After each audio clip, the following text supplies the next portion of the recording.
Good evening. I want to welcome everybody to the January 12th Williamson County Commissioner meeting. As a reminder, if you haven't already done so, please silence your cell phones for the duration of the meeting.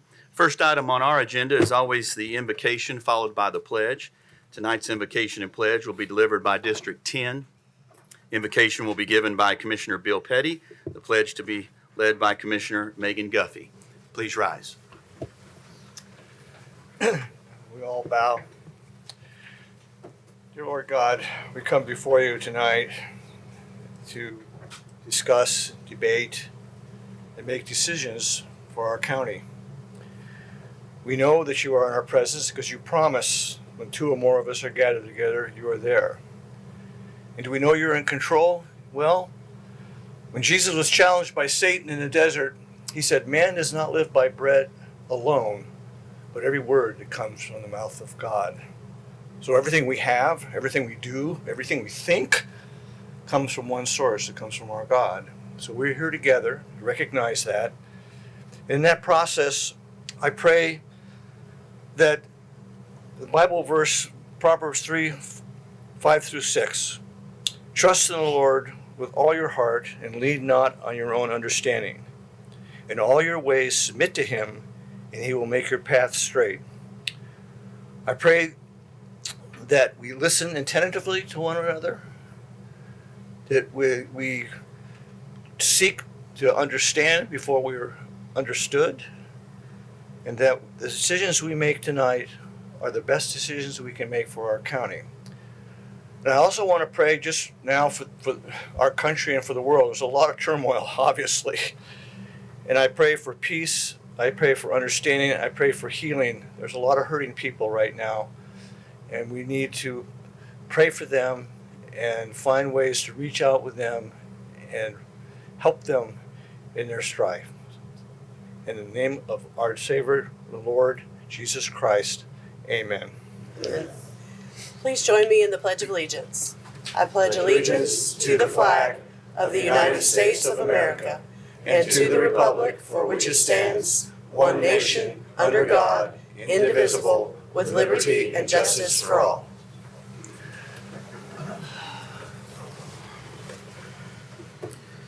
Next item on our agenda is the roll call. If the commissioners have not yet done so, please hit your present button.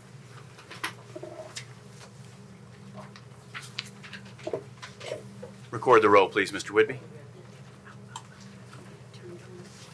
I have 23 present, 1 absent. Commissioner Torres absent. And Commissioner Torres did call and said he would probably be late, but he does plan on attending this evening, and we'll expect him when he is able to arrive. Next item on the agenda is approval of the minutes of the November 10th Commissioner meeting. Copies were mailed out to each of you. I've got a proper motion from Commissioner Tunnicliffe, seconded by Commissioner Steve Smith. Are there any additions or corrections to the minutes of the November 10th Commissioner meeting? I see none. If we're ready to vote, if you're in favor of approval of the minutes, indicate by pressing your yes button when it pops up.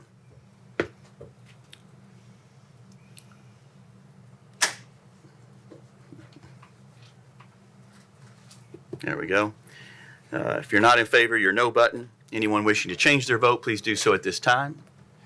If you're not present, you can't push your no button. Who's not present? It says I'm not present. It says he's absent. Oh, Ricky Jones. yeah, we have Mr. Whitby. Ricky Jones is showing as absent. Yes, my vote is yes.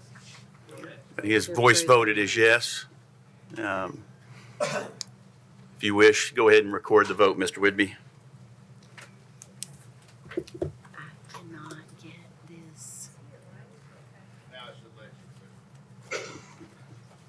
They are not promoting the screen forward so I can.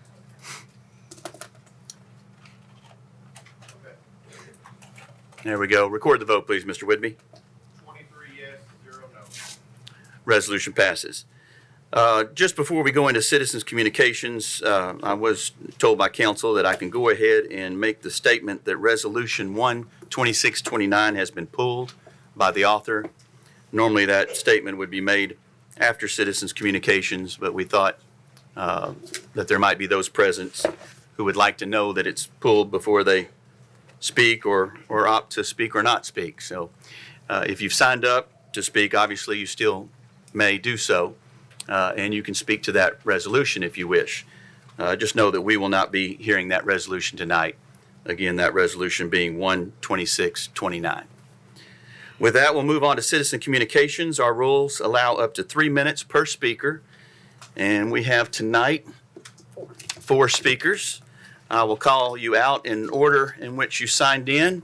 If you would, when I call your name, come to the podium and announce your name along with the town in which you live. First, I have Mr. Mike Ryan.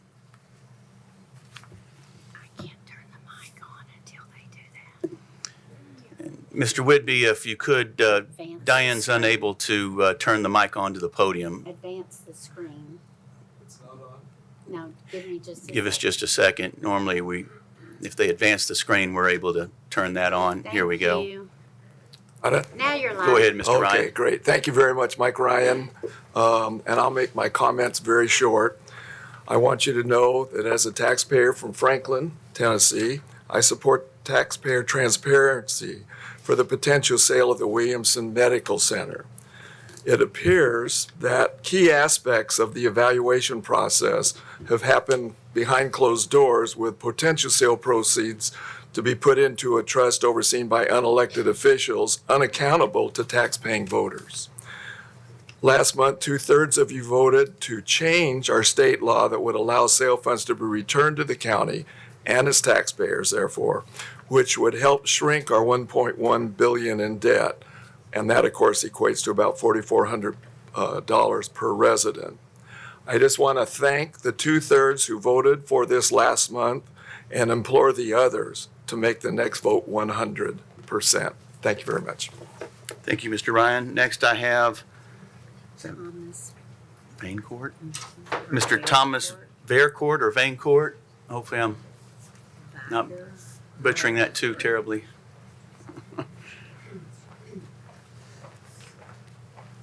Don't worry about it, Commissioner. Everybody butchers it.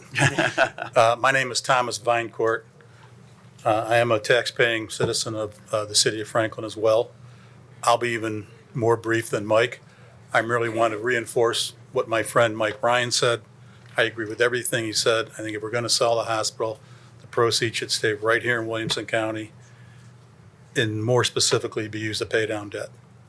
Thank you very much for your time. Thank you, Mr. Vaincourt. Next, we have former Commissioner Todd Kestner. Good evening. Thank you. Obviously, I'm coming to you tonight as a simple private citizen.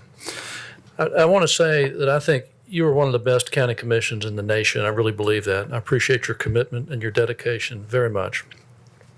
When I served on this commission, we had to build schools at an incredibly fast pace, but it was the right investment to make at that time. We did incur a lot of debt, and most of that remains with us today. As an aside, the state of Tennessee has a debt level that's about $266 per capita, and my calculation is a little different from what I heard a minute ago. Our county has a debt of about $4,044 per capita. And now we face the upcoming cost of building the new jail and juvenile justice center, both of which are much needed and will increase our debt. Allow me to digress for just a moment and declare that I truly love our great hospital. They saved my life literally in 1983 following a very bad accident. I greatly applaud your prior passing of the resolution to allow any proceeds from the sale of the hospital to benefit our taxpayer owners by enabling a reduction of our county debt. As I've been talking with voters, a great majority of them express significant concern about our rising debt level. Thank you for your dedication and your service to our county. I applaud your far-sighted thinking. Thank you.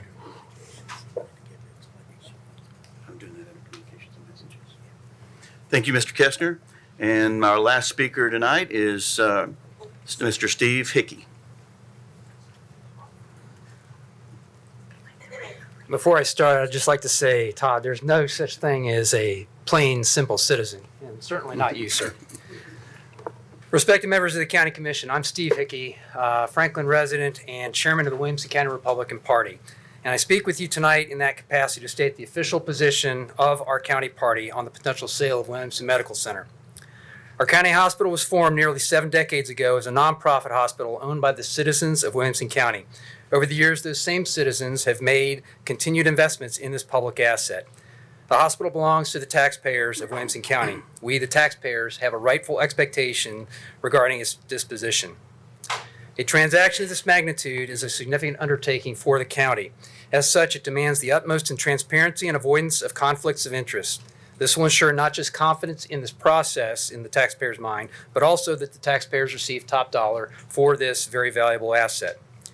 Current state law requires, after payment of hospital-related debts, that the net proceeds from such a sale be put into a foundation or trust administered by unaccountable appointees. That's not acceptable. Our position is that the net proceeds must be returned to the county general fund so as to pay down debt or offset capital projects that would otherwise incur debt. We thank the commissioners who have supported a legislative remedy to this situation. Thank you. However, your work will not be done with the passage of such a bill. We urge you to follow through and return the full measure to the Williamson County taxpayers. To summarize, we, the Williamson County Republican Party, support the sale of Williamson Medical Center only if the proceeds from that sale are returned to the county general fund and not sequestered in a trust or foundation. This is the taxpayers' money. They should be able to use it how they see fit. Thank you very much. Thank you, Mr. Hickey. And that concludes citizen communications. Moving on now to communications and messages. We have 2 proclamations this evening. For the first one, I will call on Commissioners Clifford, Herbert, Hester, Lawrence, Sanford, Mary Smith, Steve Smith, and Commissioner Stresser for a proclamation honoring the 2025 Page High School Patriots football team.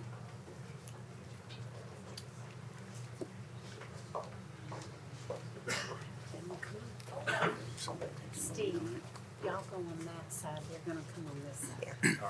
Okay. You wanna have them come up? Okay, thank you. I'd like to go ahead and ask the Page football team to join us up here, coaches and players. If you could come around the front. Where do you want? They're coming here. Right They around know where front. they're going.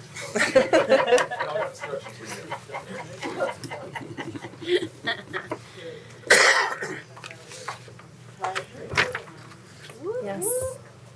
Hey, shout out to our dad. Congratulations, big team.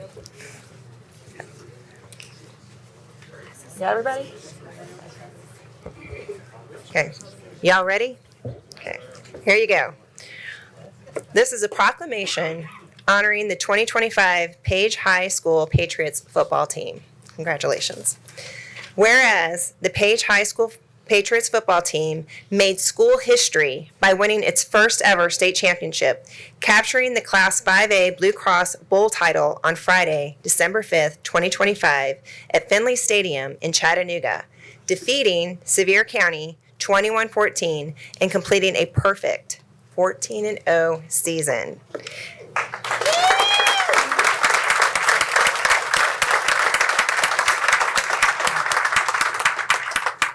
As somebody who watched one of those championship games against Sevier County, I'm just really proud of you guys. Congratulations.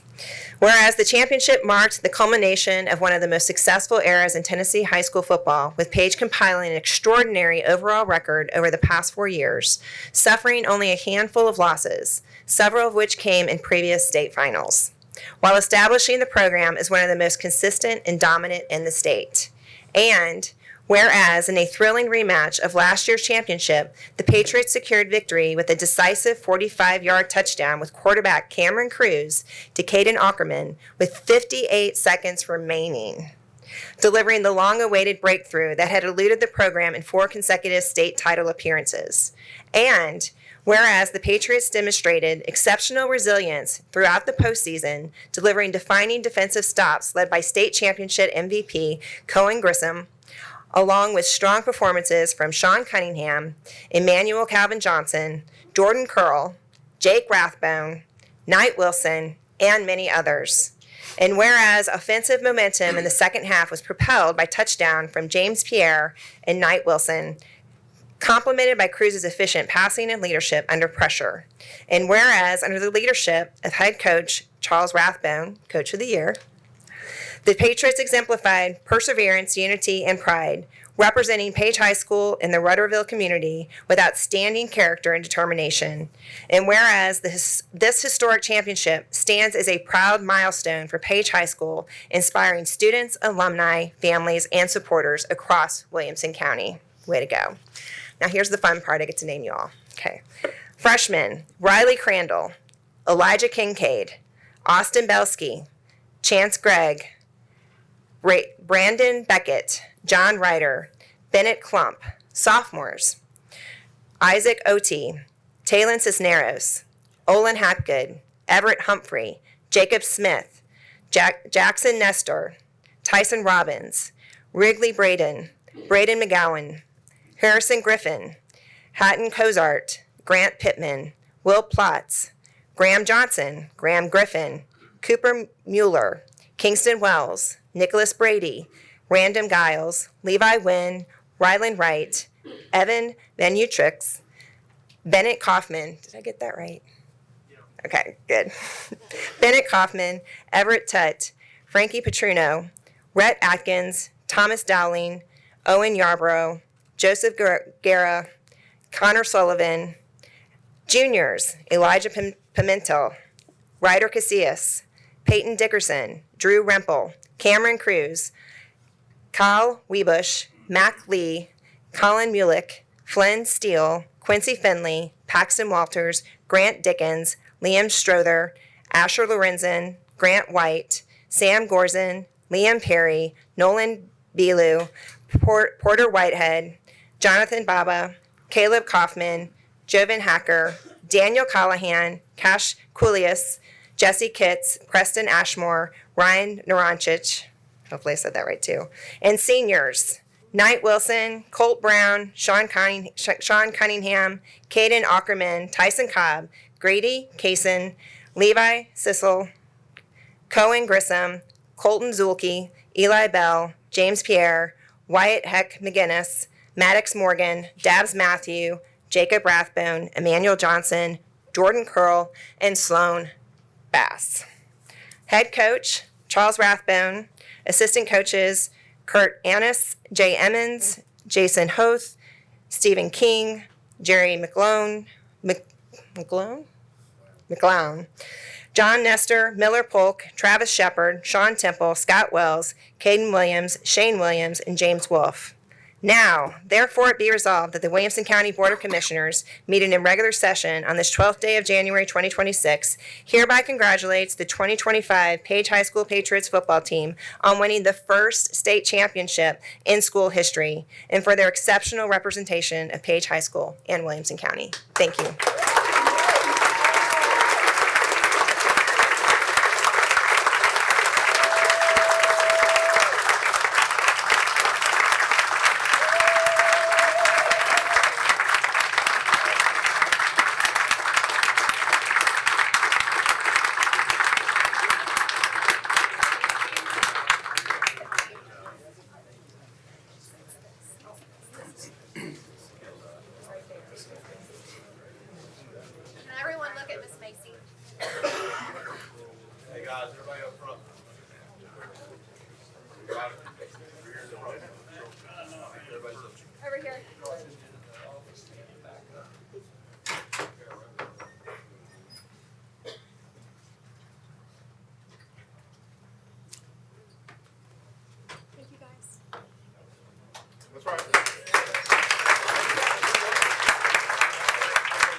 And congratulations once again to the Page High Patriots football team. Our next proclamation tonight has to do with the 2025 Summit High School Girls Volleyball Team State Champions, and I'll call upon Commissioners Carden, Herbert, Hester, and Mason.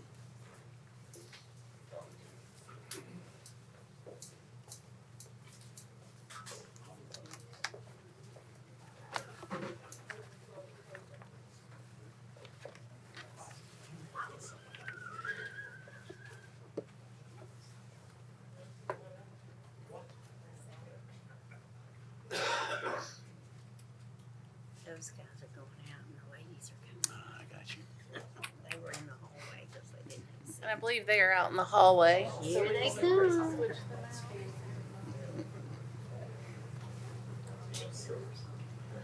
Bring it in the Guys, goal. just kind of circle up. That's right. Nice. Yeah, if y'all just want to kind of group up right there and hold it or put it on the floor.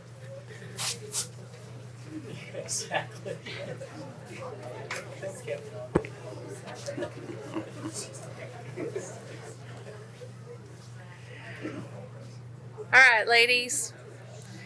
Proclamation honoring the 2025 Summit High School girls volleyball team as state champions. Whereas the Summit High School girls volleyball team won the Class AAA state volleyball championship for the first time in the history of Summit High School, which opened its doors in 2011. And whereas in securing this historic victory, the Spartans closed their season by defeating Brentwood High School 3-2 in an intense and hard-fought state championship match. And whereas the championship match was fitting as it marked the fifth meeting between the two teams during the season, with the series tied 2-2 entering the final contest. And whereas during the championship match, the Spartans collectively registered 68 kills, 64 assists, 9 aces, 63 digs, and 13 blocks, demonstrating excellence in every phase of the game.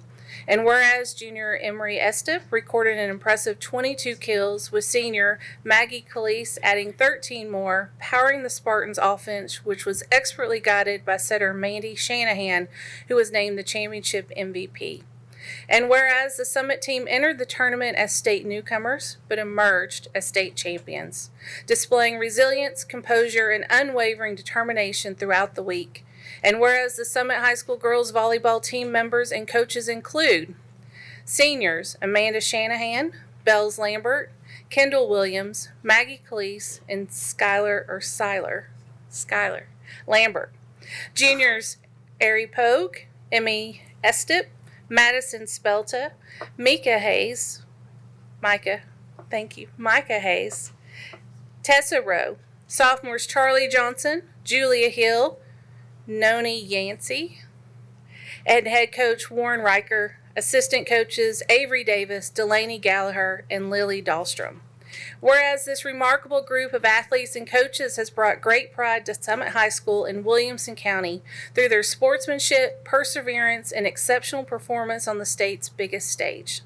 Now, therefore, be it resolved that the Board of County Commissioners, meeting in regular session this 12th day of January 2026, hereby congratulate the 2025 Summit High School girls volleyball team as the Class AAA state volleyball champions, and recognize the level of excellence exemplified collectively by the team and for the numerous outstanding individual student athletes. Congratulations.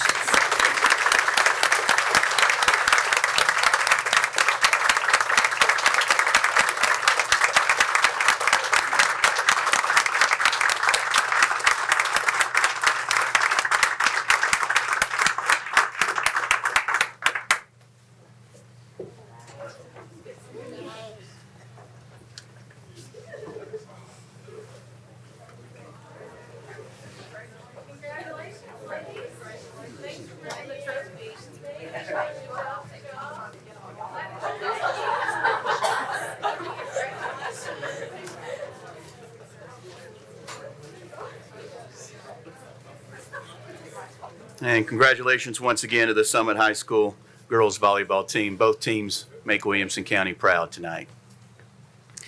Last, under communications and messages, Commissioner Bill Petty would like to make a brief remark concerning Resolution 12629. Okay, thank you. I pulled it, but it's not dead. We had a meeting, the tax study committee had a meeting Wednesday night and just did a fabulous job of going through the resolution and finding places that we needed to change and correct. And Christy Ransom was there to help out, and she followed our requests and wrote some amendments to it. So there were enough amendments that I thought it might get confusing and take us too much time tonight to go through them all. So I'm going to rewrite it and get ready to submit it for the February meeting. So we'll be discussing it then. I hope that it has generated some conversation. Well, I know it's generated some conversation in the county, and I think that's a good thing.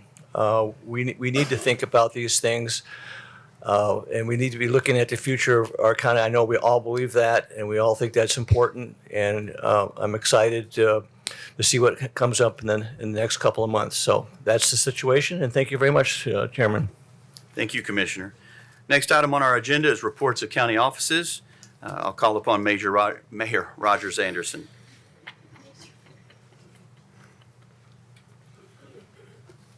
Thank you, Mr. Chairman. Let me start by saying we'll ask Phoebe to come up. She's the general, and I'll let her give an overview. Thank you, Mayor Anderson, and good evening, Commissioners. This evening you will find in your packet there are 3 reports on debt obligation, which includes the County District School Bond, the General Obligation, both Series 2025, as well as the General Purpose School Fund Tax Anticipation Note. These were all issued in November, so do not fret. I have not tried to slide anything by you. There was not issued. Each of you received a copy of these reports back on November the 21st.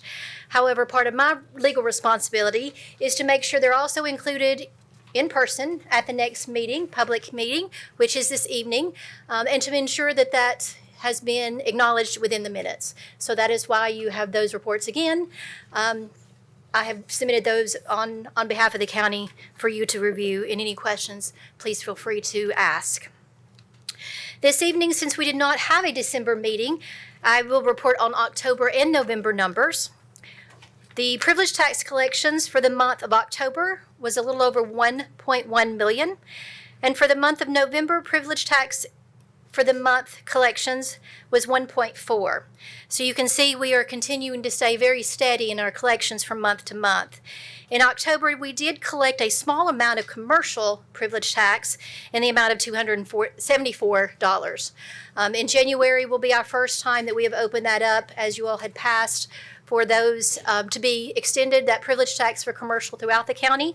You will not see that until after the first of the year, which I will report to you next month. Education impact fee for October is 1.6, and for the month of November, collections was 1.9. Our Cool Springs Conference Center received a profit for both the months of October and November. In October, we received a profit of $151,052, and for the month of November, we received a profit of $64,214. This brings our net profit to date, to fiscal year date, of $168,079 for the Cool Springs Conference Center. This concludes my report. If you have any questions, I'd be happy to take those at this time. Any questions for Mrs. Riley? I see none. Thank you.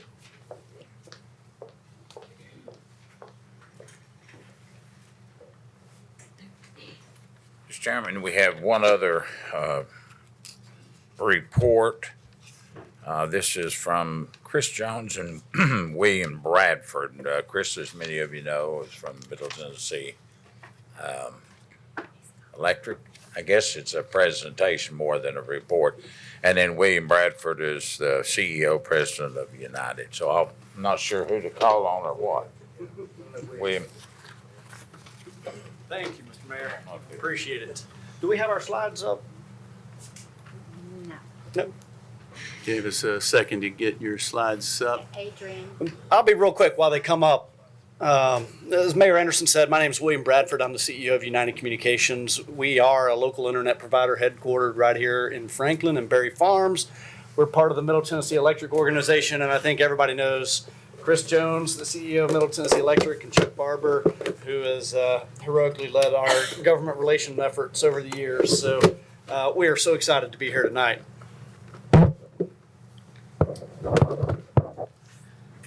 And it's half update, half presentation. We're going to keep it real quick because I understand y'all have been here past midnight many nights. As local executives, we really appreciate what y'all do to make this a great place to invest in a community. We like to joke, once you build infrastructure, you can't move it. And this is a wonderful place to have invested hundreds of millions of dollars in infrastructure. Oh, thank you very much. Oh, perfect. We'll keep this real quick. We're a local company, but we're not small. United alone has invested over $250 million in broadband infrastructure in Middle Tennessee. We're very committed to the communities we serve. We've brought over $100 million of federal and state grants to this region and are a leader in fiber optics in our communities. In 2022, as many of y'all know, you were hearing from many of your constituents about the lack of broadband in Williamson County. Williamson County, like many counties, still suffered in the rural areas by lack of broadband. Over 15,000 homes and businesses didn't have access in our community alone to reliable internet. Mayor Anderson challenged us to come up with a solution to see that every single resident of Williamson County got access to broadband, and you, this commission, supported our initiative to partner together and seek ARPA grants for this region, and we were very successful at doing that. The commission stepped up and supported, with your own ARPA money, a little over $2 million. We brought almost $20 million of state grants as part of that project, and United funded the rest. As a result, United has invested over $60 million in Williamson County alone in broadband infrastructure, and we have virtually eliminated the lack of broadband in Williamson County. It's been a great success. You can see here, I know everybody likes to see maps, so that's the only reason I brought slides. You can see we kept to our word and we focused on the rural areas first. The green means we have brought broadband service to these areas, and as you can see, we've served the four corners of the county. We're pleased earlier, or in the middle of 2025, to announce we're now bringing our services to Franklin and Brentwood. But as you know, we're a rural first company. We brought fiber to the areas of greatest need. And I'd like to just make a real quick comment. I know we're so quick as executives of the county and executives of our business to turn to the next challenge and the next opportunity. And so we really wanted to come tonight and express our gratitude of a successful project and take a minute and celebrate things that worked really well with a meaningful investment to us, but a relatively small investment. The county has spurred over $60 million of broadband investment and solved a need for its citizens, and we couldn't be happier about the partnership with Williamson County, and we're very appreciative. We worked hand in hand quite regularly with Mayor Anderson and Commissioner Webb, who you all charged to ensure these grants were spent wisely and benefited your constituents. And so more than anything, on behalf of Chris Jones, Chuck, our team of over 750 local employees right here in Middle Tennessee, we want to express our gratitude, and we've got a token of appreciation to share with you all. Not much, but we do want to recognize and officially certify that Williamson County is now an 8 gig certified community. And what that means is you all now have access to the state's fastest internet. And not only that, we back it up with the privacy our citizens deserve and local customer service right here in Middle Tennessee. So we're very excited to partner with you and make a huge impact on infrastructure investment in the county. Thank you, Mr. Chairman.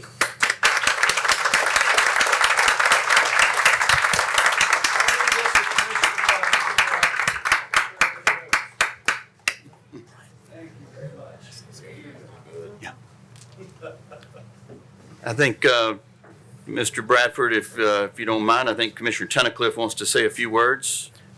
I also want to just reiterate the fact that United brings, if we are serving that area, free 8 gig internet to all our volunteer fire departments at no charge. And that matters to those guys. I think Commissioner Sanford will agree with that. So thank you very much for what you do. Thank you.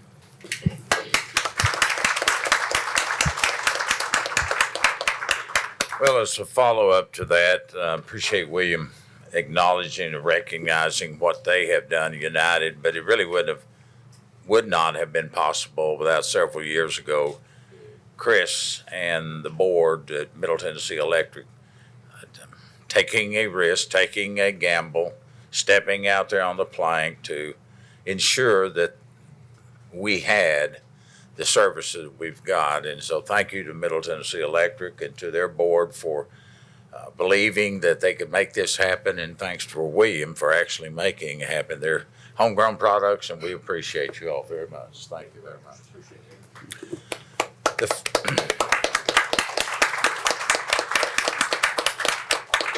So with that, I'll entertain any questions, Mr. Chairman, that you may have.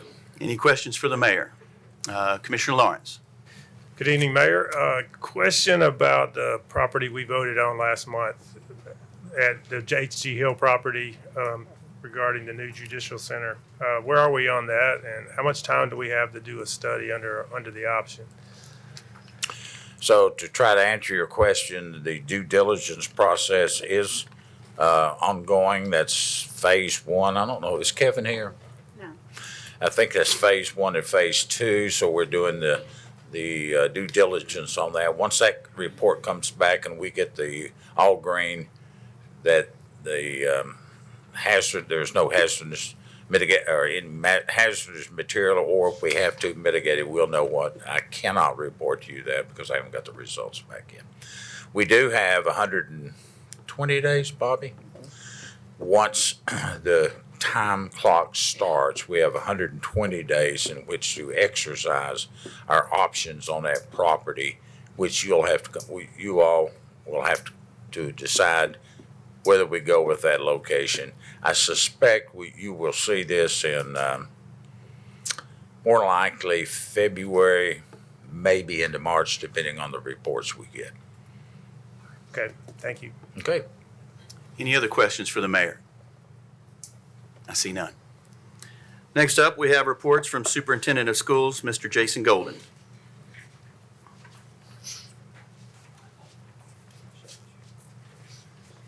Thank you, Mr. Chair, and thank you, Commissioners. We don't have any funding request on your agenda tonight, but I will take this opportunity to thank you again for celebrating our students. Every time we have that opportunity, it makes me smile. I will tell you specifically, Commissioner Smith, thank you for naming each one of those individual students. You know, years ago, decades ago, a student might have seen their name in the newspaper, and there's something special about their actual name getting shared. So thank you all for that.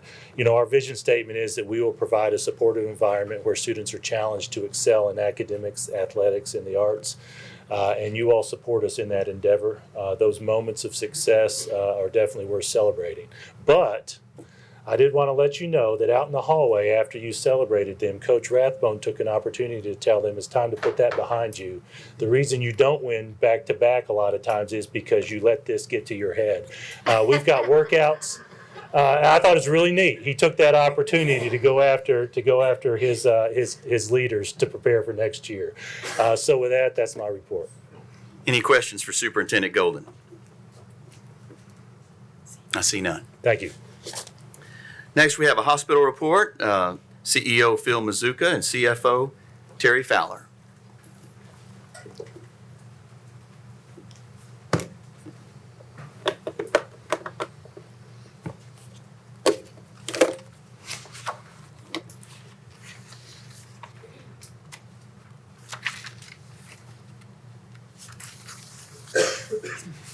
Thank you, Mr. Chair and Commissioners.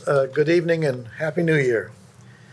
I'm pleased to report at the end of the year we've got some exciting news for Williamson Health. Just a few weeks ago, Williamson Medical Center was named to Forbes magazine inaugural list of top hospitals in America for 2026.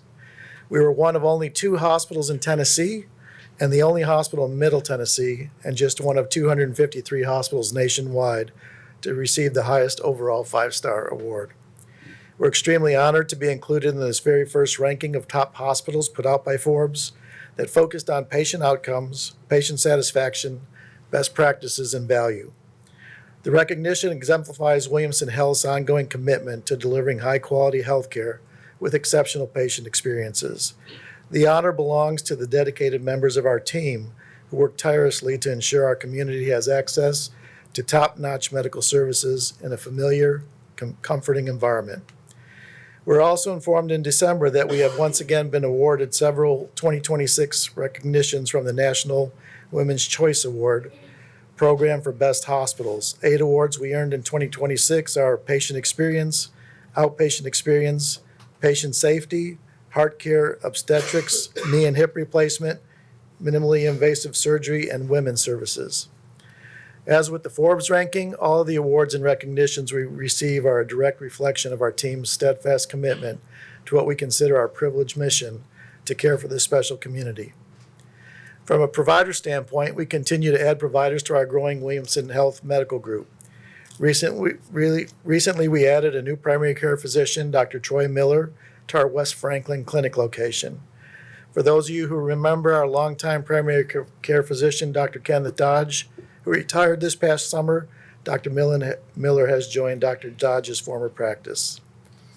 And to strengthen our breast health team, we've added a new nurse practitioner, Peyton Lee, to our high-risk breast program to help provider care for patients at increased risk for developing breast cancer. The Williamson Health Turner-Dugas Breast Health Center continues to be a recognized leader in Middle Tennessee. Our brand new CT scanner has been installed and is currently seeing patients. This is our first CT scanner with cardiac capabilities, which we'll begin using by the end of this month. We're extremely proud of this new piece of equipment. It is one more example of how we continually elevate our overall services and technologies to benefit our community. Construction for the new MRI with cardiac capabilities and installation is still scheduled for March. In closing, I'm proud to say that Thursday this week, Williamson Health celebrates 68 years of providing service to our community. Now with that, I'll turn it over to Terry to provide a report on the financials.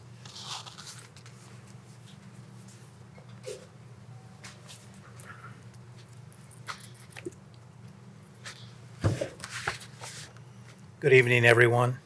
Here's the financial results for November. November had softer volumes than budgeted, which resulted in a budget miss. Inpatient admissions were 12% below budget and 4% below prior year. Total surgeries were 9% below budget and 2% below prior year. Medical visits were up 5% versus prior year. Part of the reason for the declines year over year relates to November having fewer business days this year than the prior year. From an earnings standpoint, EBITDA was less than budget by 15% or $357,000.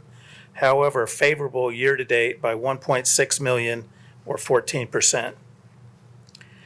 Net income was unfavorable to budget by $442,000. However, favorable year to date by $1.2 million or 126%. Although revenues were lower than budget, we continue to operate efficiently as operating expenses as a percentage of net revenue continue to be below budget and prior year, both for November and year to date. EBITDA margin percent was 6.5% for the month and 8.3% year to date. Operating cash increased $1.3 million, mainly due to timing of payroll, and days cash on hand, all sources, was 113 days, which is up 1 day from prior month.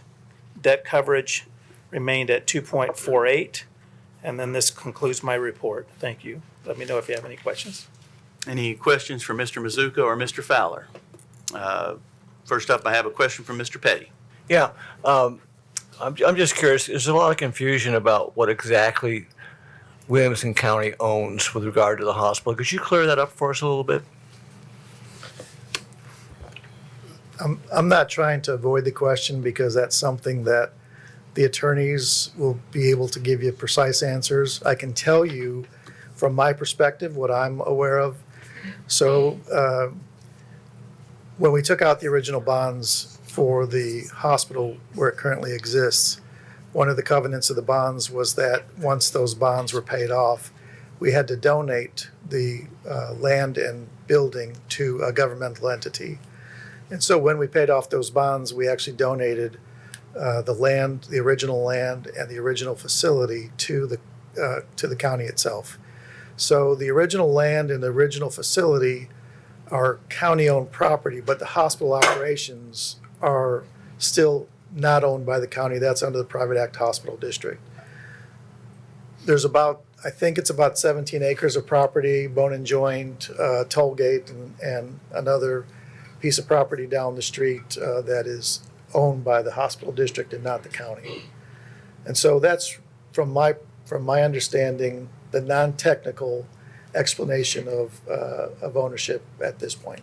Yeah, so the contents of the hospital are not owned by the county. It's just the building and the land. That's the original land. Yeah. And the building and upgrades to that building is Okay.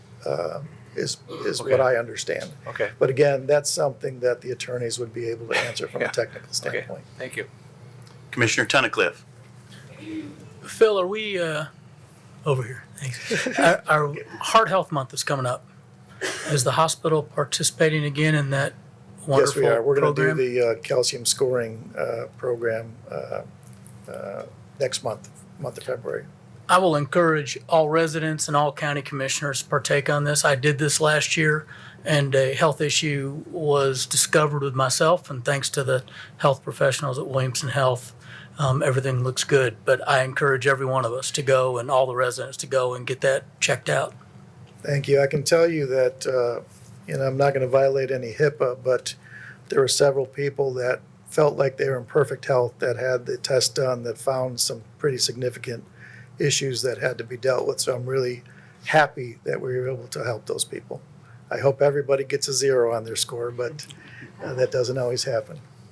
Mr. Mazuka, if you would maybe elaborate on how that works and how someone can sign up to have the test done. Yeah, you'll be able to sign up for the test in February, and it's basically a CAT scan that gets done. And I think based on going through it, the CAT scan takes about a minute.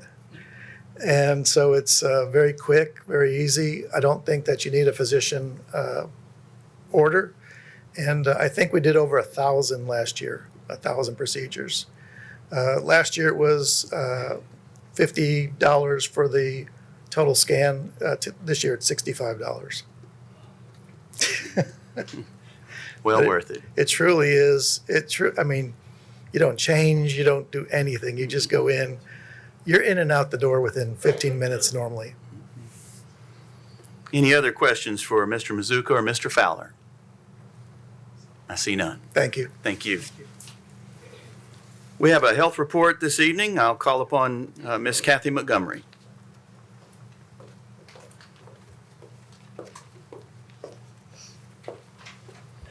Good evening, Commissioners. Over the holidays, you may have heard or seen articles that were in the news about an outbreak of histoplasmosis cases that were in our Thompson Station and Spring Hill area. Representatives at our local health department have actually been assisting the Tennessee Department of Health in investigations and so forth. And last week, we actually met with both city and county mayors to give them an update on what's going on in those areas. And so I've invited Dr. Mary Margaret Phil and Dr. Emma Taylor Salmon, who are both state epidemiologists with TDH, to provide that update for you as well. So I'm going to turn this over to them. Well, Mayor Anderson, Mr. Chairman, and Commissioners, thank you for allowing us the opportunity to come and address the board this evening.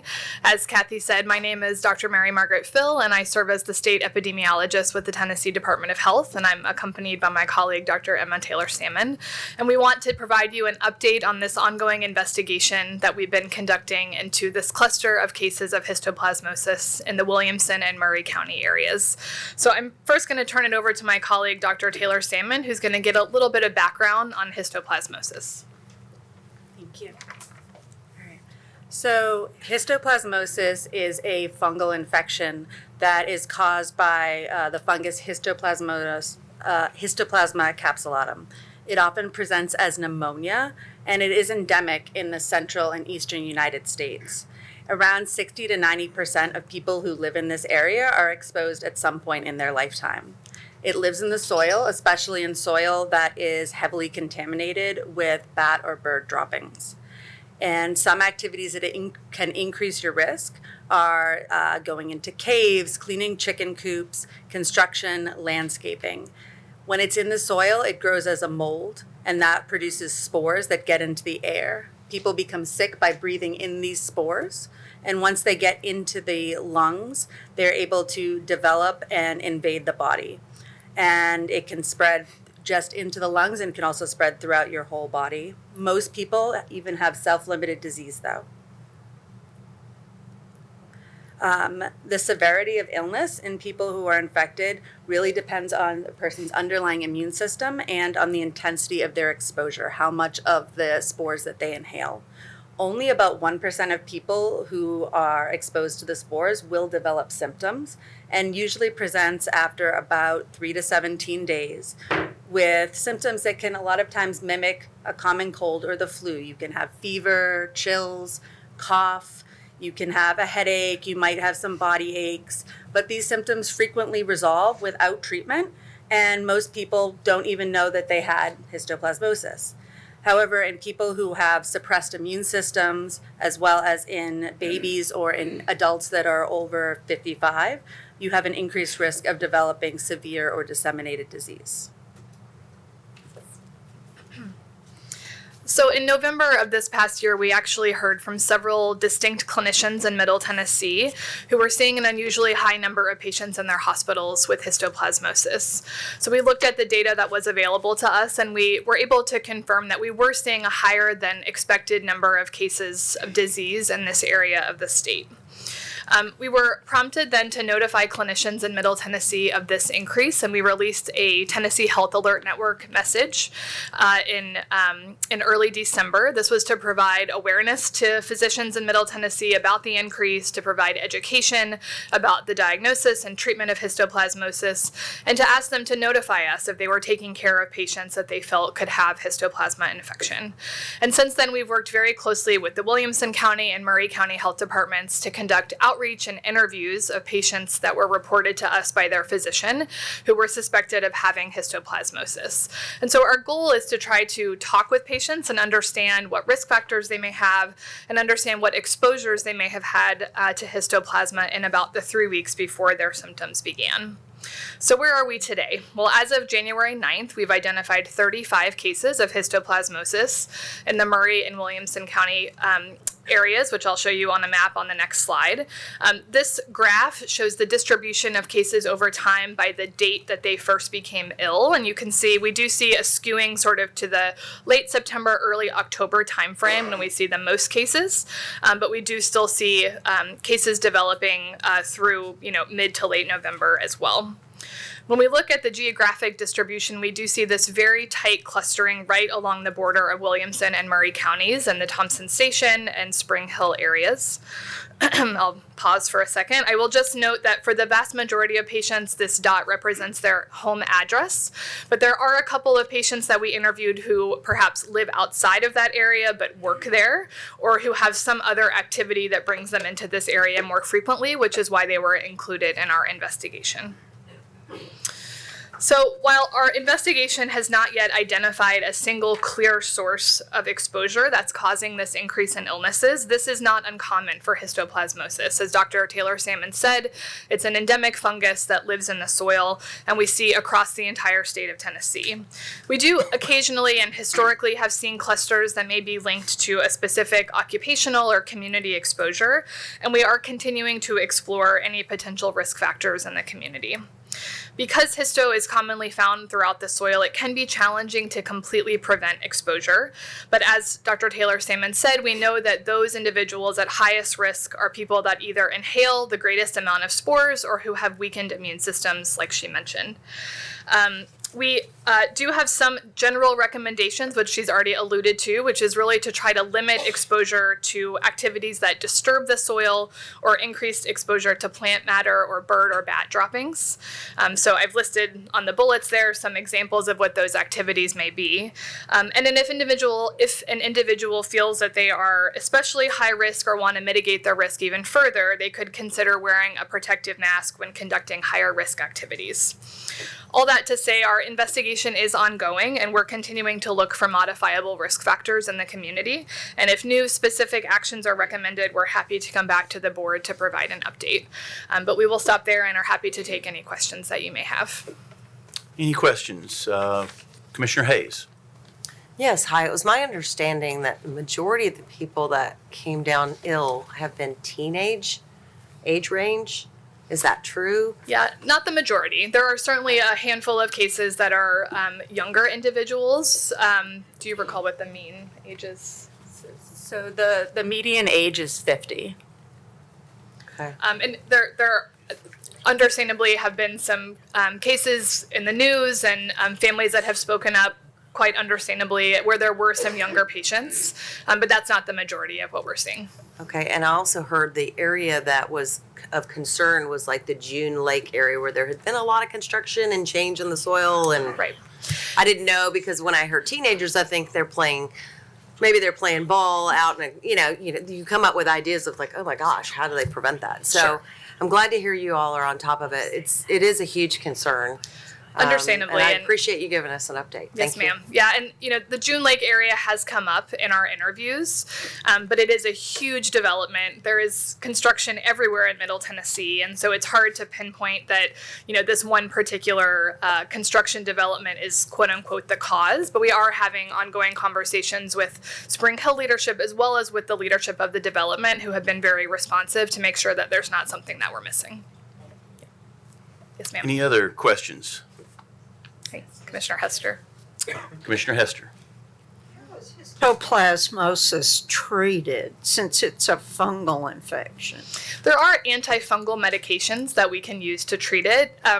Most patients actually don't need treatment, and so they can be closely monitored by their clinician to determine if treatment is necessary. Those drugs have risks and benefits. If you're sick enough to need them, they're great to be given, but we don't want to give them unnecessarily if your body will fight the infection on its own. But there are different antifungal medications that can be administered either orally or through an IV, depending on how sick the patient is. Does it ordinarily include hospitalization? In the majority of patients, it does not. We have certainly seen that some of these patients in this investigation have been hospitalized and some have been critically ill and hospitalized for a very long time, but that's not the case in every single patient. Well, which of these practices require more caution? I think there are more people who are raising chickens in and about this area, and you have chickens, you're gonna need to clean up. That is true. That is true. Besides And we getting do eggs ask about that in our interviews, and we have not seen that every patient has chickens. If we did, that would be an easy thing to provide education about. But you're right. There are a lot of very common activities on that list, and so that's why we're really just trying to raise awareness and make sure that people understand that histoplasma is present in the soil. I think for many residents, this is probably the first time that they've ever heard of this. It's a long name. It sounds very scary. And we want to provide information and then also reassure to the degree that we can that this is nothing new to Tennessee. And we see this in patients across the state every year. But we are trying to take a closer look in this instance to make sure that there's not something else people can do to protect themselves. And one more quick, we live in an area where there are bird flyovers because of the Tennessee River and our lakes and streams and the Cumberland River. And that contributes to histoplasmosis, from my understanding. Is that true? Yes, ma'am. The pH of the soil that is most supportive for the growth and flourishing of histoplasma is that often has bird or bat droppings mixed in. We actually have gone so far as we've engaged with the National Weather Service, we've engaged with some local community birders to understand bird migration patterns to see if there's been something atypical happening this year. And so far we haven't seen anything out of the ordinary, but we are trying to turn over all of those stones. Thank you so much. Yes, Thank you, Mr. Chairman. Thank you, Commissioner Hester. Any other questions? Commissioner Richards? Quick question for you. Thank you for the update Is it typical that it's clustered together like that, or is that unusual? No, this is somewhat atypical. And again, that's what prompted the investigation. We see histo is actually not a disease that we investigate every case of routinely because it is found across the state and because most people don't have serious or severe illness. But because we've seen this tight clustering, that's what's prompted us to try to dig further and see if there's some, again, community or occupational or what's the word I'm looking for? I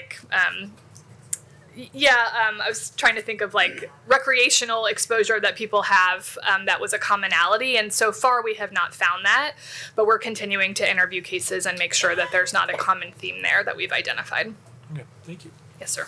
Commissioner Lawrence. Yes, thank you so much for the update. So 35 cases, how does that compare to other counties? Is that a high number compared to Davidson County, where you got a lot bigger population? Or Yeah, because we don't routinely track cases of histo, meaning that if I'm a doctor in Nashville and I take care of a patient with histo at any other time, I normally don't report that to the Department of Health. So we don't typically count every single case of histoplasmosis in Tennessee. We were able to look at things like historical hospital discharge data and emergency department data to see how these trends from this year compared to prior years.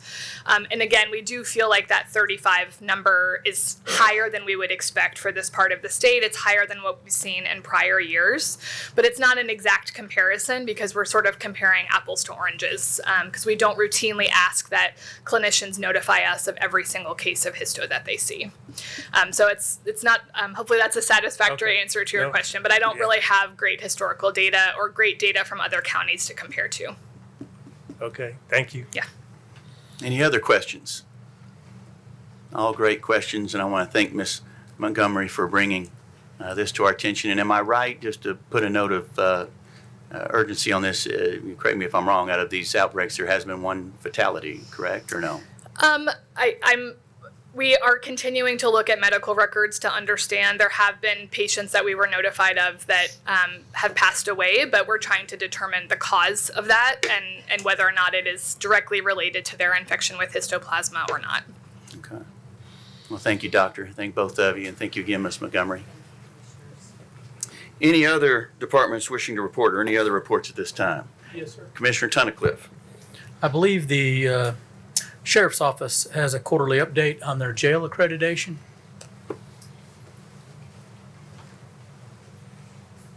Thank you, Sheriff. Thank you, Mr. Chair. Thank you, Commissioners. I'm going to be introducing Mr. Jim Hart with CTAS, and he's going to make a presentation. And I will note that the agenda says that this is a quarterly update. That's actually only required at the Law Enforcement Committee level. Tonight, he is going to present you with a staffing analysis. Last month, I sent y'all an email that told you about the jail who has become a Tier 2 certified facility.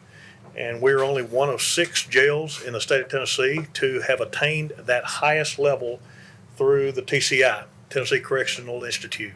So we're very proud of that. I want to congratulate our staff. I want to thank our jail administrator, Carol Esteban, Captain Chad Euchre, and our compliance officer, Lieutenant Jasper Driscoll. And just to recap the message that I sent you last month, if we weren't certified through TCI, the standard amount of money that we receive from the state for every state inmate per day is $38. Being a Tier 2 certified agency, we receive an additional $12 per inmate per day. So that takes that total up to $50 a day for a state inmate. And with that, I am going to turn this over to Jim Hart. This requires no action on your part, but this is a mandate to attain and maintain that Tier 2 status. So he's going to give you this presentation. Good evening, everyone. My name is Jim Hart. I'm the jail consultant with the County Technical Assistance Service, or CTAS. Part of the Tier 2 accreditation requires a formal staffing analysis and a review of the jail standards as it relates to their healthcare operations to be completed within 1 year of their accreditation. So this complies with that. The other part of that requirement is that it be presented to a public safety committee, a county corrections partnership, to a full commission, just to get it on record that this study was done and that you've been informed of it. Last month, I had the opportunity to present it to your law enforcement committee, and a copy of the full staffing analysis report was submitted to you via email. I'm not going to go into a lot of detail because it's a very detailed report, a lengthy report, but I just want to sort of hit the highlights in the process that we went through for your information. The methodology that I used was utilizing the National Institute of Corrections Staffing Analysis Workbook for jails, and it's a process that we went through to take a look at the comprehensive operation of a jail facility, looking at daily activities, looking at a coverage plan, meaning when do we have staff on duty, where do we have them on duty, what kind of functions and activities are they doing as part of that. The other thing we looked at is we evaluated the shift scheduling to look at a comparison of 8 hours, 10 hours, or 12-hour shifts to see what seemed to work and support the agency's mission. And then we looked at a relief factor or the net annual work hours. The main challenges that we identified were just we have the opportunity to hire staff, and then we're training those staff, and then we're losing those staff, meaning that they're moving on to other functions within the sheriff's office, or they're moving on to other agencies. Not uncommon of what I'm seeing in other locations around the state. Some of the things that we look at just to paint a picture, if you will, of the jail is all the functions that are going on. When we start thinking about bookings and releases and doing rounds, looking at safety and security rounds of the facility, the different types of inspections that are conducted, we just paint a detailed picture of what's occurring both inside the facility, but also what's occurring outside the facility that requires staff efforts, such as transporting inmates to hospitals, to local clinics, to Department of Corrections, those type of things that require some form of work effort. We looked again at daily activities. Sometimes that we can find some inefficiencies by better scheduling of functions and activities versus letting the activities control the staff efforts, and where we start operating in this crisis management mode, if you will. The staff coverage plan, again, looks at having the right type of staff in the right place at the right time, doing the right things that are consistent with the agency's policies and procedures, their post orders, the training, the best correctional practices, and then the state jail standards. I'm not going to bore you with these next 3 slides, but this basically just enabled us to identify the posts and the positions from the jail administrator to every correctional deputy in the facility, apply the number of hours of coverage that is needed both weekly, daily, and annually, and then applied a relief factor to that, meaning we give employees time off through vacations, military time, FMLA, bereavement, and then we divide that calculation into the coverage to give us how many staff that we actually need to cover those posts and those positions throughout the year. When we looked at the net annual work hours, one of the things that we frequently will see is that a jail has adequate staff coverage, meaning all the posts and positions are identified and we have adequate staff to support those. But we start finding some challenges sometimes as it relates to the relief factor, meaning we haven't calculated enough of all the time off that employees actually take. So when we go through this process and we look at the relief factor or the net annual work hours as it's referred to here, we look at 3 years worth of data of every employee that worked, whether they worked 1 day in the sheriff's office or working during the 3 years, and to give us that average based on that job classification. We only look at those relieved positions, meaning if an employee doesn't show up to work central control on that day, we have to have somebody to cover that post. It's one of those functions that's relieved. On the other side, if the jail administrator is off doing some training for a couple days, we don't have another jail administrator. Somebody else assumes some of those functions and roles.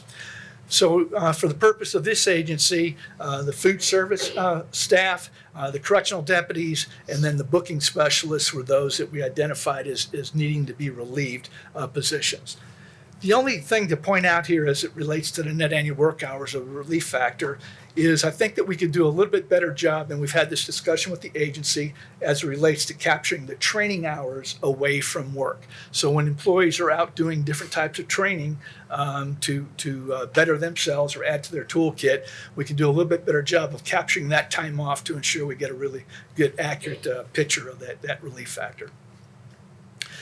We looked at the coverage plan after we put this together to look at it as it relates to various functions and activities, emergency response, both the minimum standards for local correction facilities and the accreditation standards, just to ensure that we can do the job, that the plan or that the existing staff is able to function in an adequate manner, and that the plan or any kind of adjustments that may be made also support compliance with these various reviews that we conducted.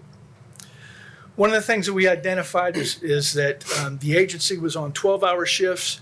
They shifted to 10-hour shifts last summer, and there were some staff shortages. They went to 8-hour shifts, and they're now in the process of getting ready to go back to 10-hour shifts. But I evaluate shift schedules by these 5 components that you see here. Looking at sufficiency, do we have enough staff on duty based on what the plan calls for? And what I found is there were some shortages from time to time. Is it efficient? An inefficient schedule will have additional staff on duty that may not have been scheduled. And then is it consistent? Again, with the flotation of the numbers of staff available and deployed and other functions going on, sometimes created that inconsistency. Staff found it a very attractive schedule, particularly shifting from the 12s to the 10s. And then our just experience that we're seeing is that the 12-hour shift schedules are having sometimes are problematic or challenging for staff to get that time off or that rest time from shift to shift. And so staff are finding that those 10-hour shifts or those 8-hour shifts are enabling them to get that adequate downtime. I looked at the healthcare operations as it relates to the Tennessee Corrections Institute standards and the standards for the accreditation. And what we found is that they're doing a great job. They're addressing the inmate needs. We looked at various inmate grievances and found them to be very minimal that were out there. So the healthcare provider is providing a great service. The only thing that we found is that they are trying to identify inmates right at the front door just to give that initial assessment to identify if there's any problems or challenges that need that immediate medical need. And because of that, it sort of backs up the booking process a little bit. But that was the only major downside. But it's a good side because they're trying to identify anyone who has any types of problems right at the front door. The healthcare coverage at this point we found to be pretty adequate, and this is what was proposed or is planned inside the existing contract. So in general, this presentation, the staffing study that you've received, complies with the standards of the Tennessee Corrections Institute for the agency they've achieved their Tier 2 accreditation, but to maintain it because the requirement required us to have this done within 12 months of the actual accreditation. And with that, I'll take any questions. Any questions for Mr. Hart? I see none. Thank you. Thank you, sir. Thank you, Sheriff. Any other departments wishing to? Chairman, I would like to ask Sheriff Hughes a question if I can. Absolutely. Sheriff Hughes? Sheriff, do you mind addressing the email that I forwarded to you on that intersection that we had some concerns on for accidents? Split Log Road? Yes, sir. Yes, sir. You asked me about an accident that occurred, I believe, over the weekend or over the last week at least. 3 or 4. Mm-hmm. Yeah, and so what we did is we asked staff to pull all of the accidents that have happened in that area last year, the total for 2025, and we determined that there were 24 accidents that have occurred since January 1st of 2025. Jim Rule with Risk Management also received an email, and he took someone out today to look at the actual site, to lay eyes on it. And then I responded to you and to Jim Rule and to Eddie Hood. And I hope that we can work collaboratively together to look at some solutions on maybe some signage or things to prevent future accidents. Obviously, we can take care of the enforcement, the traffic study, but I think there's probably some things that Eddie and his staff can look at to maybe a long-term corrective action for that particular road, given that large number of accidents in a short period of time. Thank you, Sheriff. I know we all had received that email and it was a concern, so Yes, I sir. appreciate it. Thank you. Yes, sir. Any other departments wishing to report at this time? Seeing none, we'll move on to elections and appointments. First one up tonight is the Stormwater Appeals Board. This is a 3-year term expiring 1/29, term expiring. We'll do both of these together. Term expiring Liz McLaurin and Steve Westerman. Nominations are Liz McLaurin and Steve Westerman. I have a proper motion from Commissioner Guffey and seconded by Commissioner Drew Torres. Any discussions? Seeing none, if you're ready to vote, if you're in favor of those nominations, signify by pressing your yes button. Any opposed, your no. Anyone wishing to change their vote, please do so at this time. Record the vote, please, Mr. Whitby. 24 yes, 0 no. Nominations are approved. Next, we have Adjustments and Appeals Board, filling an unexpired term, expiring 1/28. Deceased is Kenneth Schote. Nomination is Bo Childress. I have a proper motion made by Commissioner Guffey and seconded by Commissioner Ricky Jones. Any discussion? Seeing none, if you're ready to vote, if you're in favor of the nomination, signify by pressing your yes button. Any opposed, your no. Anyone wishing to change their vote, please do so at this time. Record the vote, please, Mr. Whitby. 24 yes, 0 no. Motion passes. And our last one is the Beer Board, filling an unexpired term, expiring 11/28. Term expired is Tom Wilson. Nomination is Matthew Baldry. I have a proper motion made by Commissioner Guffey, seconded by Commissioner Cardin. Any discussions? Seeing none, if you're ready to vote, if you're in favor of the nomination, signify by pressing your yes button. Any opposed, your no. Anyone wishing to change their vote, please do so at this time. Record the vote, please, Mr. Whitby. 22 yes, 2 abstain. Nomination is approved. Next, we have our consent agenda. I'll entertain a motion. Proper motion made by Commissioner Hayes, seconded by Commissioner Torres. Any discussions? Seeing none, if you're ready to vote, if you're in favor of accepting the consent agenda, signify by pressing your yes button. Opposed, your no. Anyone wishing to change their vote, please do so at this time. Record the vote, please, Mr. Whitby. 24 yes, 0 no. Motion passes. We have no unfinished business. Under new business, we do have 2 zoning hearings tonight. I will read the description of each and then invite anyone from the public who wishes to speak on either one of these to come to the podium and do so.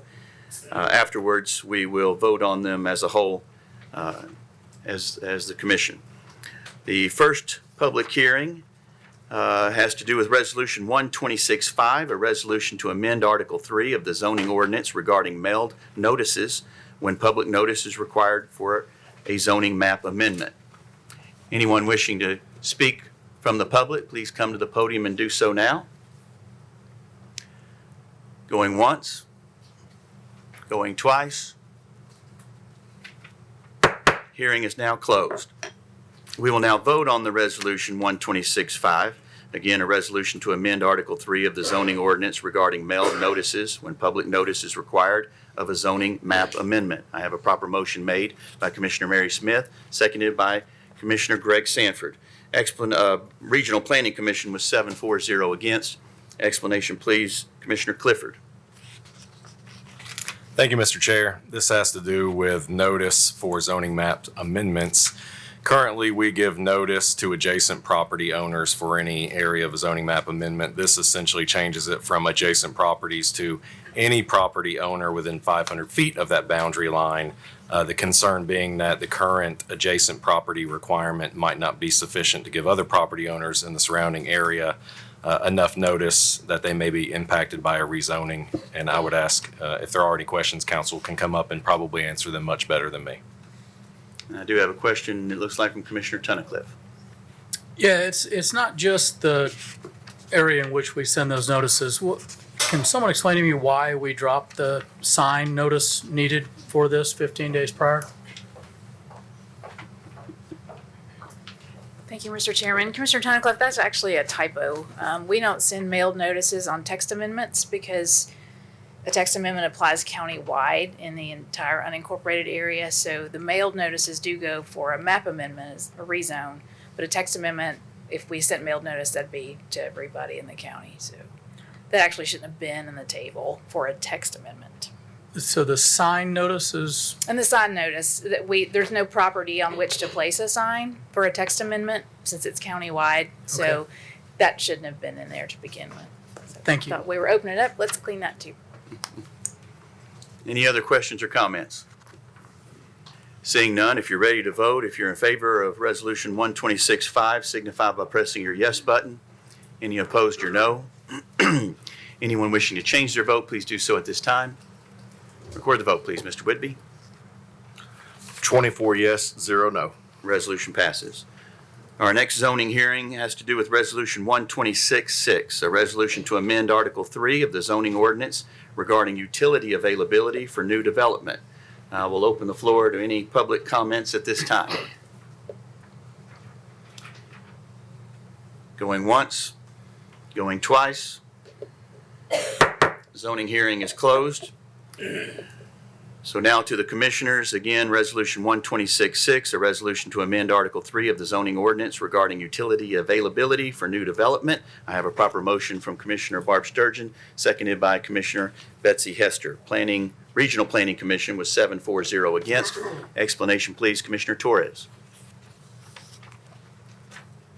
Thank you, Mr. Chair. As many of y'all know, last summer there was a significant sewer leak in the Grassland area at a dilapidated plant, and that really uncovered the lack of communication from TDEC and our Regional Planning Commission. And so this resolution is an effort to increase that communication in terms of private utility companies and their standing with TDEC. And I would ask Christy, since she wrote this, to come and maybe add some color.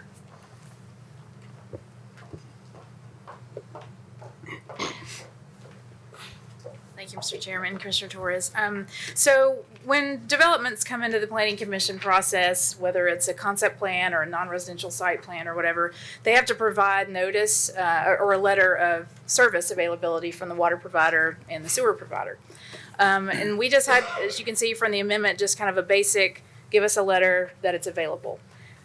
Because we have multiple types of wastewater provision, whether it's septic, individual septic, or a municipal sewer, or in the case of the one that Commissioner Torres was referencing, a private utility providing public wastewater, which sometimes is a discharge, like the one in Grassland, and sometimes it's more often in the county, it's the step systems, the land application.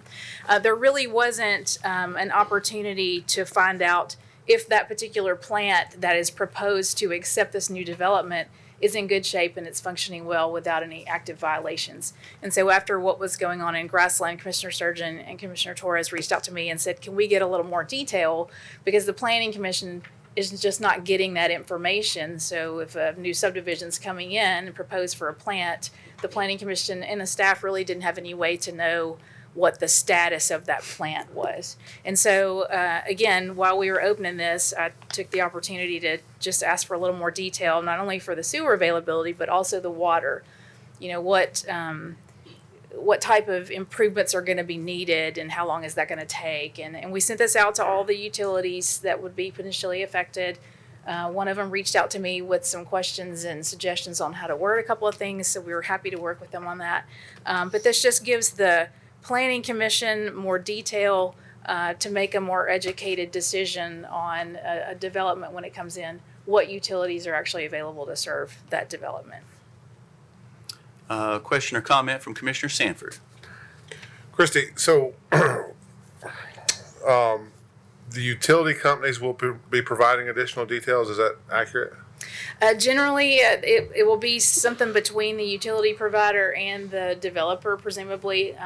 A lot of times the water providers, they already have this information, especially later in the process. And that was the one thing that we tweaked. The water provider that reached out to me, we were asking for too much at the concept plan stage. And so that's why it's broken down into different phases. So I think essentially the letter would come from for instance, the water utility provider, because their engineering firm is going to look at what's being proposed and see how it meets in their long-term provision of utilities. It just gives the Planning Commission hopefully a better idea of what has to happen before they can even turn on the spigot, I guess. Okay, thank you. Any other questions or comments? Seeing none, if you're ready to vote, if you're in favor of Resolution 126-7, signify by pressing your yes button. Any opposed, your no. Anyone wishing to change their vote, please do so at this time. Okay. Commissioner Guffey stepped away. Commissioner Sanford and Commissioner Mary Smith. And then I believe Commissioner Guffey has stepped away momentarily. Record the vote, please, Mr. Whitby. 23 yes, 1 absent. Resolution passes. Next resolution, Resolution 126-8, resolution appropriating and amending the 25-26 Parks and Recreation Department budget by $170,000, revenues to come from participant fees. Proper motion made by Commissioner Drew Torres, seconded by Commissioner Steve Smith. Parks and Rec was 5-4-0 against. Budget Committee was 4-4-0 against. Explanation, please, Commissioner Morton. Mr. Chair, if I may have a moment, do we want to do 126-7 first or start with 126-8? As I was reading that, I wondered if I had skipped one, and you're right. So if it pleases the commission, we will... We've got 126-7 loaded, so... Yeah, we've got 126-7, so I'm going to backtrack, and I don't know if we need to clear the motions in a second to offer new ones, but I'm going to read the proper title this time. Resolution 126-7, resolution appropriating and amending the 25-26 Parks and Recreation budget by $64,402.50, revenues to come from donations. Proper motion made by Commissioner Drew Torres, seconded by Commissioner Steve Smith. Parks and Rec was 5-4-0 against. Budget Committee was 4-4-0 against. Now, explanation, please, Commissioner Morton. Yes, this is just accepting funds from youth sports organizations to pay for officials and upgrade facilities. Any questions or comments? Seeing none, if you're ready to vote, if you're in favor, signify by pressing your yes button. Any opposed, your no. Anyone wishing to change their vote, please do so at this time. Record the vote, please, Mr. Whitby. 24 yes, 0 no. Resolution passes. Now, Resolution 126-8, resolution appropriating and amending the 25-26 Parks and Rec Department budget by $170,000, revenues to come from participant fees. Proper motion made by Commissioner Drew Torres and seconded by Commissioner Lisa Hayes. Parks and Rec Committee was 5-4-0 against. Budget Committee was 4-4-0 against. Explanation, please, Commissioner Morton. Yes, just accepting fees from participants at the Performing Arts Center. Any questions or comments? Seeing none, if you're ready to vote, if you're in favor, signify by pressing your yes button. Any opposed, your no. Anyone wishing to change their vote, please do so at this time. Record the vote, please, Mr. Whitby. 24 yes, 0 no. Resolution passes. Resolution 126-9, resolution appropriating and amending the 25-26 Animal Center budget by $19,500, revenues to come from donations. Proper motion made by Commissioner Judy Herbert, seconded by Commissioner Tom Tunnicliffe. The Public Health Committee was 5-4-0 against. Budget Committee was 4-4-0 against. Explanation, please, Commissioner Morton. Just when you think Judy Hayes can't do any more for this community, she comes up with a tremendously generous donation. This is accepting that donation from Judy Hayes. And we do want to thank former Commissioner Judy Hayes for everything she does for this county, including this wonderful donation to our Animal Center. Any questions or comments? Seeing none, if you're ready to vote, if you're in favor, signify by pressing your yes button. Opposed, your no.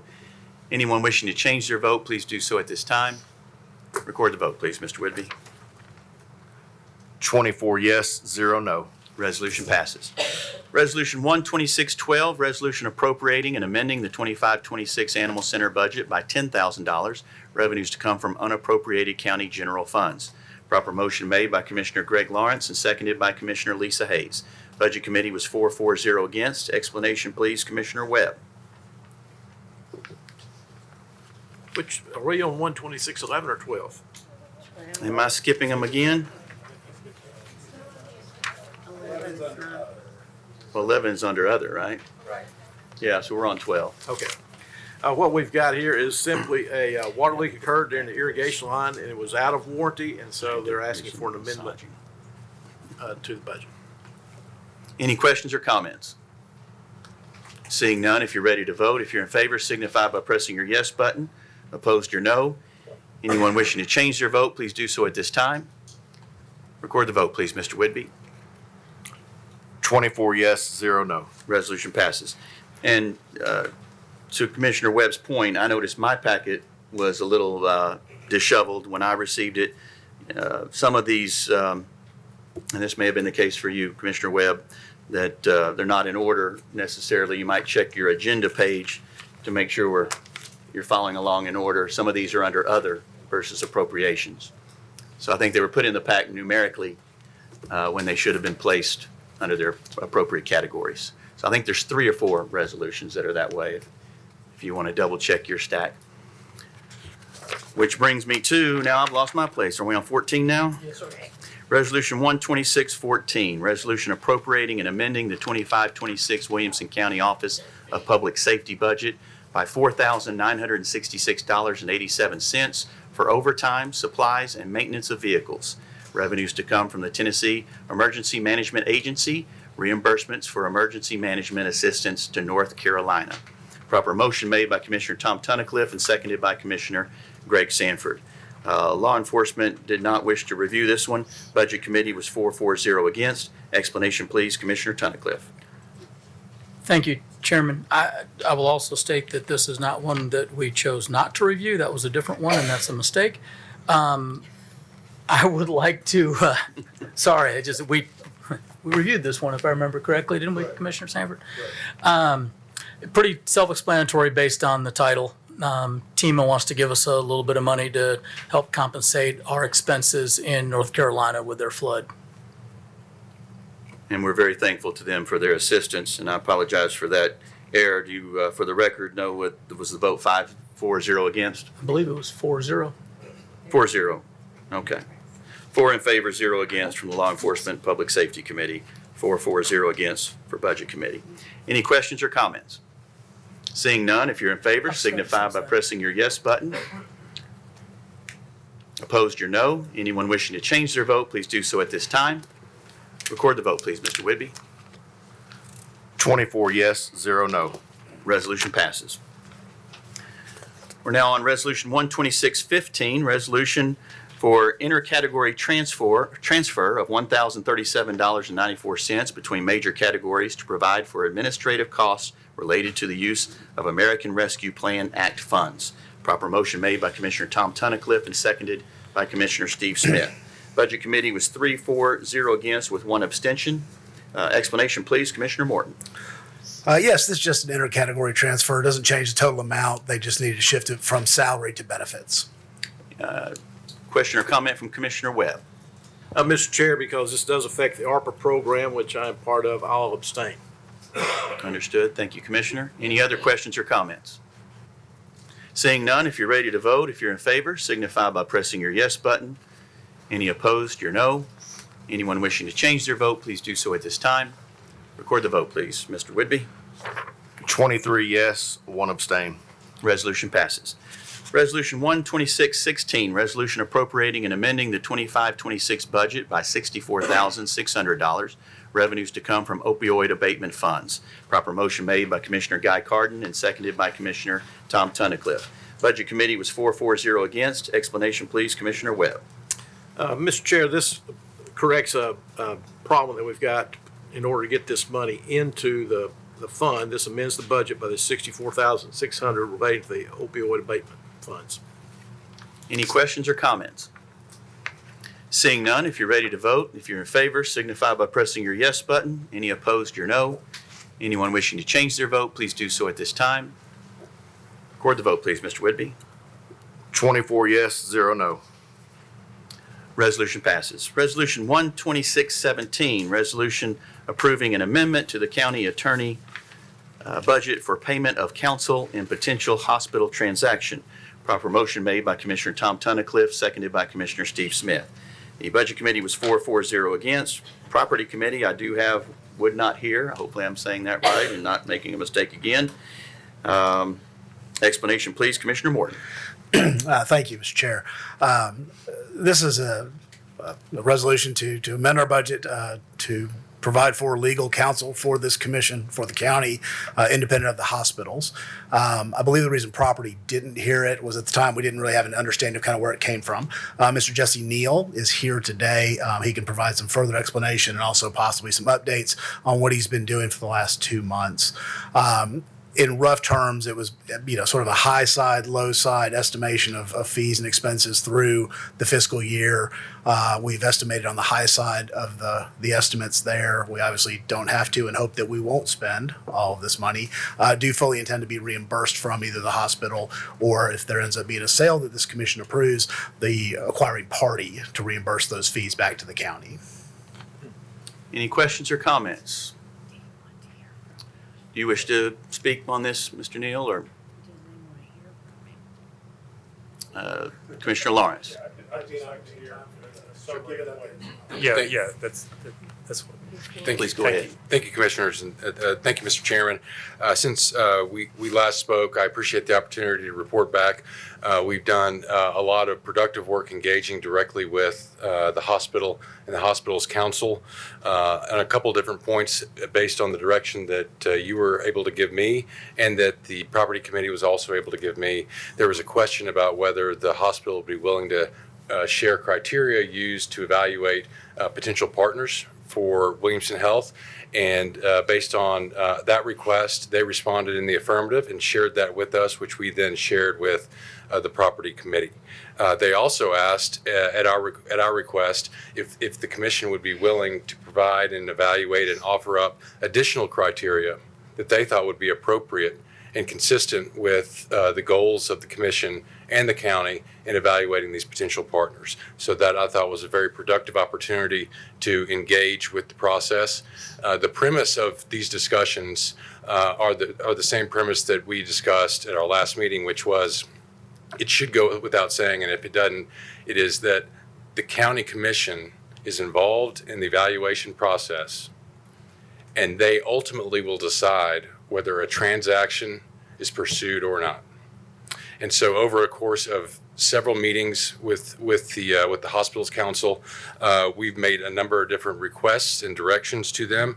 To their credit, they've responded and been engaged and open to the direction that we have asked for them. They've also asked if there are significant additional issues that they would like the commission would like to make aware to potential partners, that they could include in communications to those potential partners. Examples of these include it's very common for county governments and the hospital to have an arrangement with regard to prisoner health care.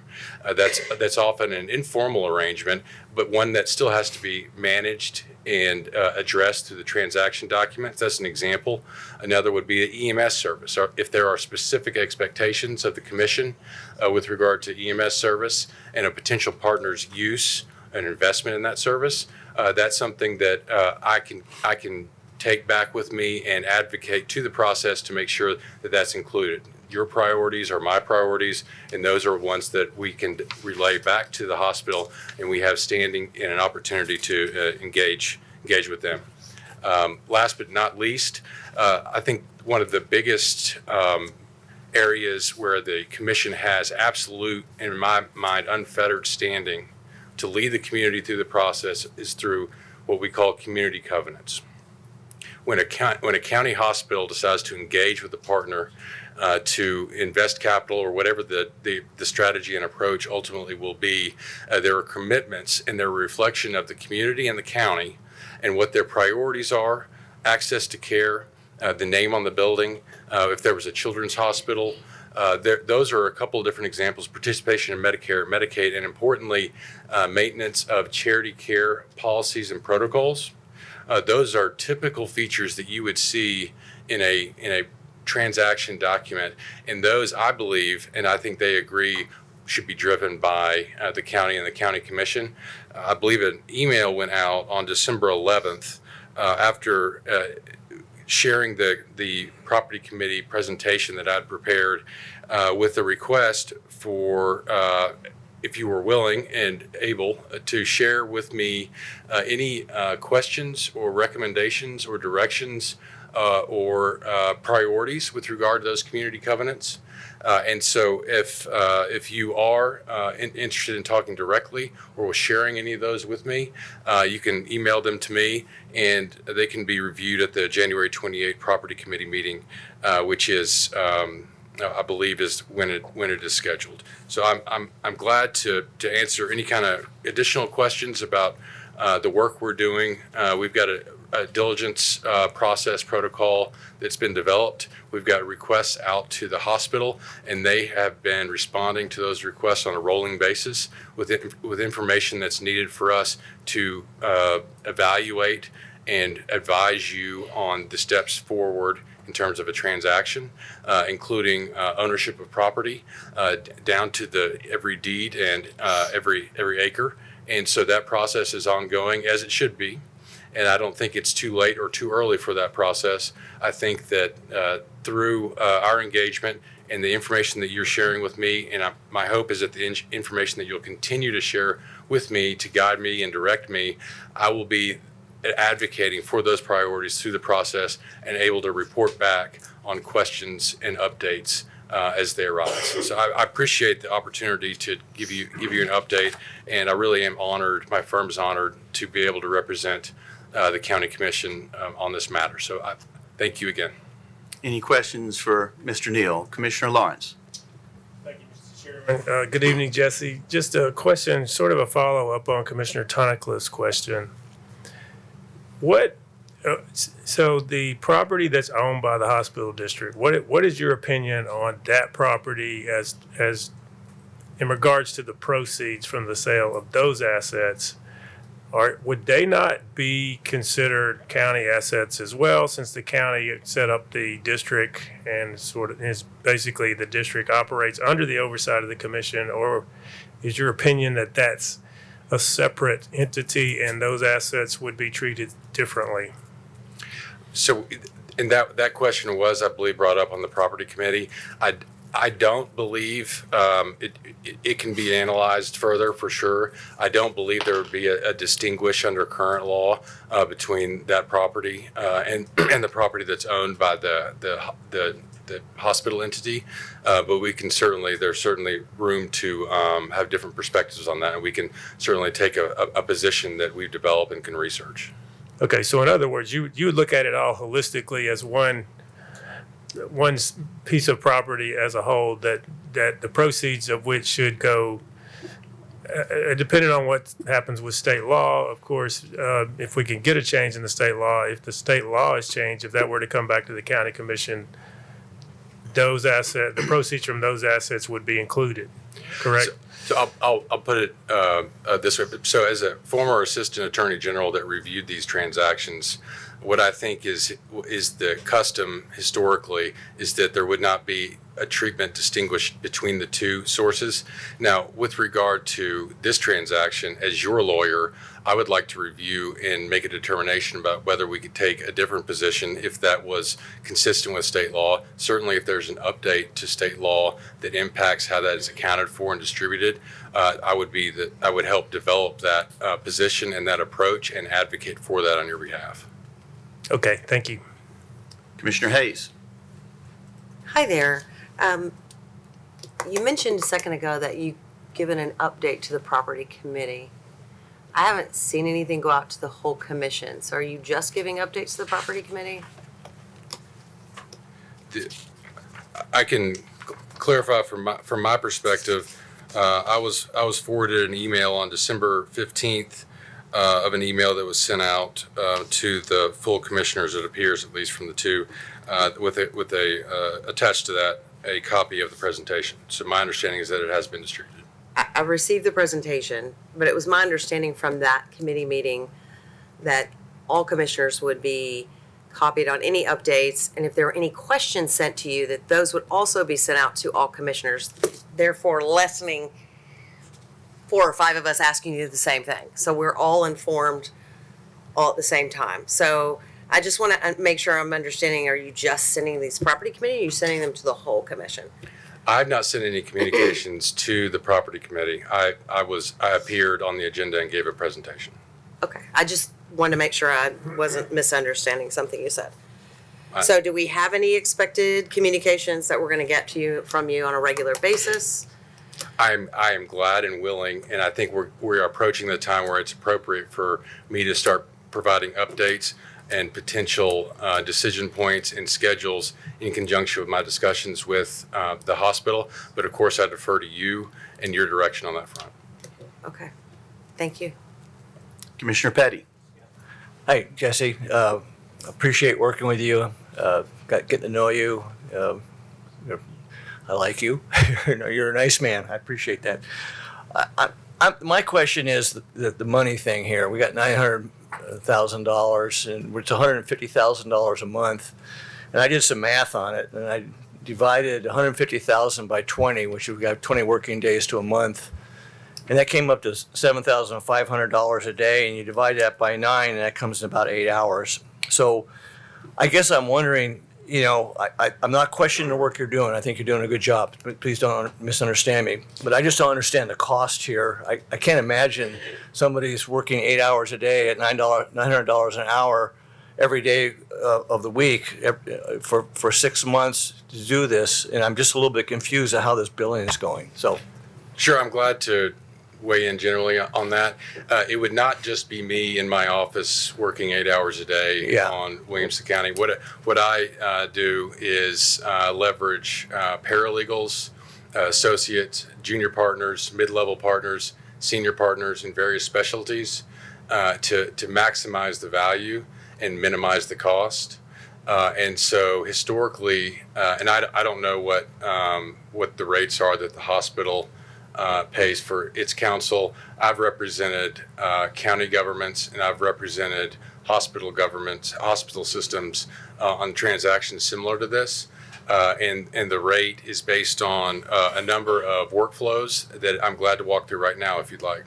yeah, I mean, I'm assuming that you have billing records that would be available for us to see how we're being billed, because I just want to understand. I'm not trying to create a problem here. I just don't understand. Sure, and I understand that. This is the public's money, and we keep track of our time on this matter in 6-minute increments. Every single 6-minute increment is accounted for with the person who performed the work and a description of the work they did, and I would welcome a chance to review that with you. Yeah, okay. Commissioner Sanford. Counselor, I don't have a problem with your money. You're an expert in what you do, and your staff is an expert in this line of work. I don't know how many experts we have on this commission of hospital salespeople. So my only comment is, I speak for District 5 alone, but I would hope that you would use your expertise to represent this commission, obviously, and think of the things that we can't think of, right? I've never done this before. I'm not too sure my co-commissioners have either. And I would just ask and lean on you and your expertise, because you are an expert in this field, and think of things, problems, and concerns that we wouldn't think of, and obviously just ask those questions or just be our eyes and ears, and I appreciate it. Thank you, Commissioner. I would be glad to serve in that function. I think it's important, and with this kind of delegation and direction, we can develop a protocol where I can set some opportunities for y'all to weigh in and discuss, and I can give my recommendations and experience on those front. And ultimately, I'm supporting you and educating you and helping you guide the community through that. And so that, to me, is the heart of what I'm here to do. Thank you. Thank you. Commissioner Sturgeon. Thank you, Chairman.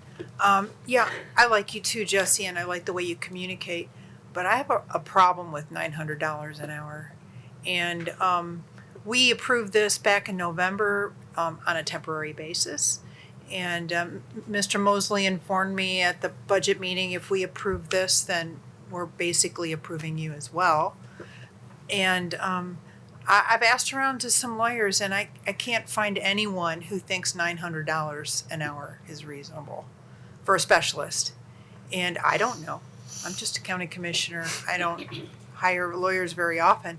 But if I were to hire a lawyer, I would want some like comparables. Like, this is what people charge. This is documentation on what you can expect. And we were just told $900 an hour and not given any backup information on why that's reasonable. So at this point, I just don't feel comfortable voting yes on this resolution. Commissioner Mary Smith. Yeah. Hi, thank you, Jesse. So real quick, I think Commissioner Morton, did I hear you say that the hospital was going to reimburse the attorney's fees? It certainly is my intent to request that. And I believe that Mr. Neal believes that we have the right to do so under the existing agreements that we have with the hospital, whether or not the sale closes. If the sale does close, then I think everybody expects, and it would be part of the transaction, that we would be reimbursed by a purchaser. I think, however, also that if the sale did not go through, my understanding is that we have the right, we certainly would intend to, I would intend to seek those fees back from the hospital. They've brought this to us. We didn't start this process ourselves. So my expectation is that we would be reimbursed if it were not successful and reimbursed if it were. Okay. Okay, thank you. So you've been with us for over a month now. Do you know what the total is that you've billed to the county up to date? I believe it's 86,000 in that range. Okay. The amount of time that was included in the invoice includes time both that was spent and was billed to the county, and also the time that was spent on the county's work that we decided not to bill. So they are accounted for, and that's the approximate range, give or take a few dollars. Okay, and that is approximately 2 months, give or take? That was for work that was completed in November and was billed in December. Okay, so that was pretty much 1 month. Right. Yeah, give or take a few days Yes, ma'am. in there. Yep. Would it be possible to have you, send that invoice just so everyone kind of has an idea of everyone in your office that's involved and kind of what makes up that $900 an hour? And I guess just a summary of the work, because I mean, I've been in the property committee and you've answered questions and we've got an idea of the way you've represented us and the questions that you've asked of the hospital board during this first month. Would it be possible to kind of get that invoice and just kind of a synopsis of here's the work that we've done over this Absolutely. last month? Okay. Absolutely. It's a public document, and I can also apply some narrative. I've got some information, too, about where I see the workflow up to today, then over the short term, and then into the new year, how I think that work will be allocated and the budget associated with it. Some of it will require different rate ranges on certain specialists, and so I'm glad to dive into the detail for that. Okay, great. Given that, I'd like to, obviously we need to keep attorney representation in this transaction. Would it be possible to amend this proposed budget for another month? And then that way everyone on the commission has an opportunity to see what the invoices look like. And if there's any questions from that invoice, to amend this from 900,000 to 100,000? Is that your amendment? I'm going to make a motion. Yeah, I'll make a motion to amend it from 900,000 to 100,000. I have a motion on the floor to amend Resolution 12617 from its current 900,000 to 100,000. Do I hear a second? Second comes from Commissioner Petty. Any questions or comments on the amendment? My board reflects Commissioner Mason, but I think you pressed to speak earlier. Do you have a question or comment that would refer to the amendment? No. And then I'll come to you again momentarily. Commissioner Sturgeon has already spoken. Commissioner Clifford on the amendment. Thank you, Mr. Chair. Is there anything you're aware of that would keep this commission from terminating our relationship with you at any time if we felt that it was improper or inappropriate for us? No. Okay. I would suggest that a deferment wouldn't make much sense. I think we could terminate anytime we want to, anytime we review something and we all felt it was inappropriate. So I won't support the deferment just because I think it needs to move forward. I didn't defer. Commissioner Lawrence on the amendment. I didn't defer. Okay, I'm trying to understand the amendment. So the amendment is for $100,000.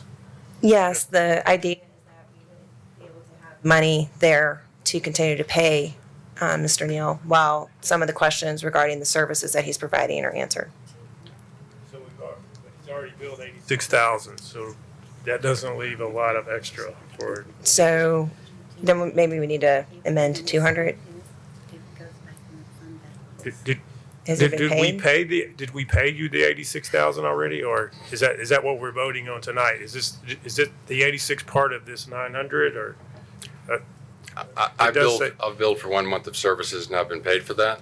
I have not billed for December or any other period of time.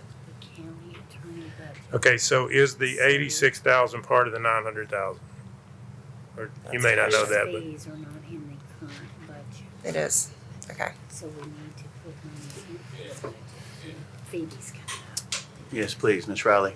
So my understanding was we already voted on this in November. It passed 22-1 to pay you $900 an hour. Every commissioner here has already voted yes to this. Why are we voting on it again? So yes, the 86 that we've already paid is included in this 900 because we had not budgeted anything for his service because obviously we didn't know at the time of the budget that we were going to have the service included in that line item. So we have budgeted currently 0 for his services. So we need to get the 86 in that we've already paid as well as the current amount that we owe for the month of December and through January 12th. So yes, sir. Okay, so this purpose of this resolution is simply to get a line item on the budget? Is that what this is for? It is to increase the legal line item so that we can pay him throughout the fiscal year. Any money that we do not spend obviously will go right back into the fund balance at year end. This is just to keep me from having, I either come to you now for money or I come to you in a couple of months. Okay, but Commissioner Beather just mentioned, we approved his salary or his hourly rate. Correct. So why do you need another approval from us? I do not need approval for his hourly rate. You have approved that, but you did not, along with that, approve money in the budget for me actually to expend those funds. So I have to now pay for the services in which we have agreed to. But you've already paid him. Yes, I have a line that is for legal services, and I have used that. Okay. But if we pay him as well as our other legal services providers, then I will not have money at June 30. I will be in the hole for several $100,000. Okay, thank you. Commissioner Stresser on the amendment. While I appreciate the spirit of the amendment, I agree with Commissioner Clifford. We're going to get a lot of answers and clarity to what the billings look like before the next meeting. And we do reserve the right, if we're not happy or comfortable with our legal counsel, we can obviously make a change. So I think the appropriate thing at this point is to approve this line item for the budget. And again, we have ultimate flexibility with legal counsel here. And I think it'll be helpful for all of us to see kind of the workflow, the financial side of all of this, but we'll have time to do that before the next meeting. So I'm going to vote for the resolution as is. Commissioner Sanford on the amendment. Yeah, this is mind-baffling to me. I don't support this amendment. This commission, y'all didn't give this much scrutiny when Paul Webb brought forth the resolution to spend $2 million on hand dryers for the Ag Center. This is crazy right here. This man is an expert in his field. Pay the man what he's worth. We're going to get the money back from the hospital, regardless one way or another. Pay the man. This is crazy. Commissioner Hayes on the amendment. So you just stated that you have billed services for December. So I do support the amendment. Goes back to my original comment. Work has been done. I would have expected work's been billed, it's been done. Commission would have an update formally on email. So I do support a delay. I'd like to look You know what? Maybe we should have scrutinized the dryers a little closer. But hey, is what it is. Now we're scrutinizing. This is a big deal. It's a big deal because there are other experts that could be brought in. So, what's one more month, folks? That's it. Any other questions or comments on the amendment? If not, if you're ready to vote on the amendment, again, the amendment would reduce the resolution from $900,000 to 100. Just want to make sure there's a point of clarity on the amendment. Go ahead, Commissioner Mary Smith. Because I don't think that the spirit of the amendment is actually the 100,000 meets it. I don't think that actually is the correct amount. I think the idea was just to get the information that we need to all the commissioners. So I don't know that the 100,000 would actually solve anything. So I would like to pull that amendment. And I can, yeah. 200,000. Or pull it. Yeah. I will increase the amendment to 200,000 since there does seem to be some support.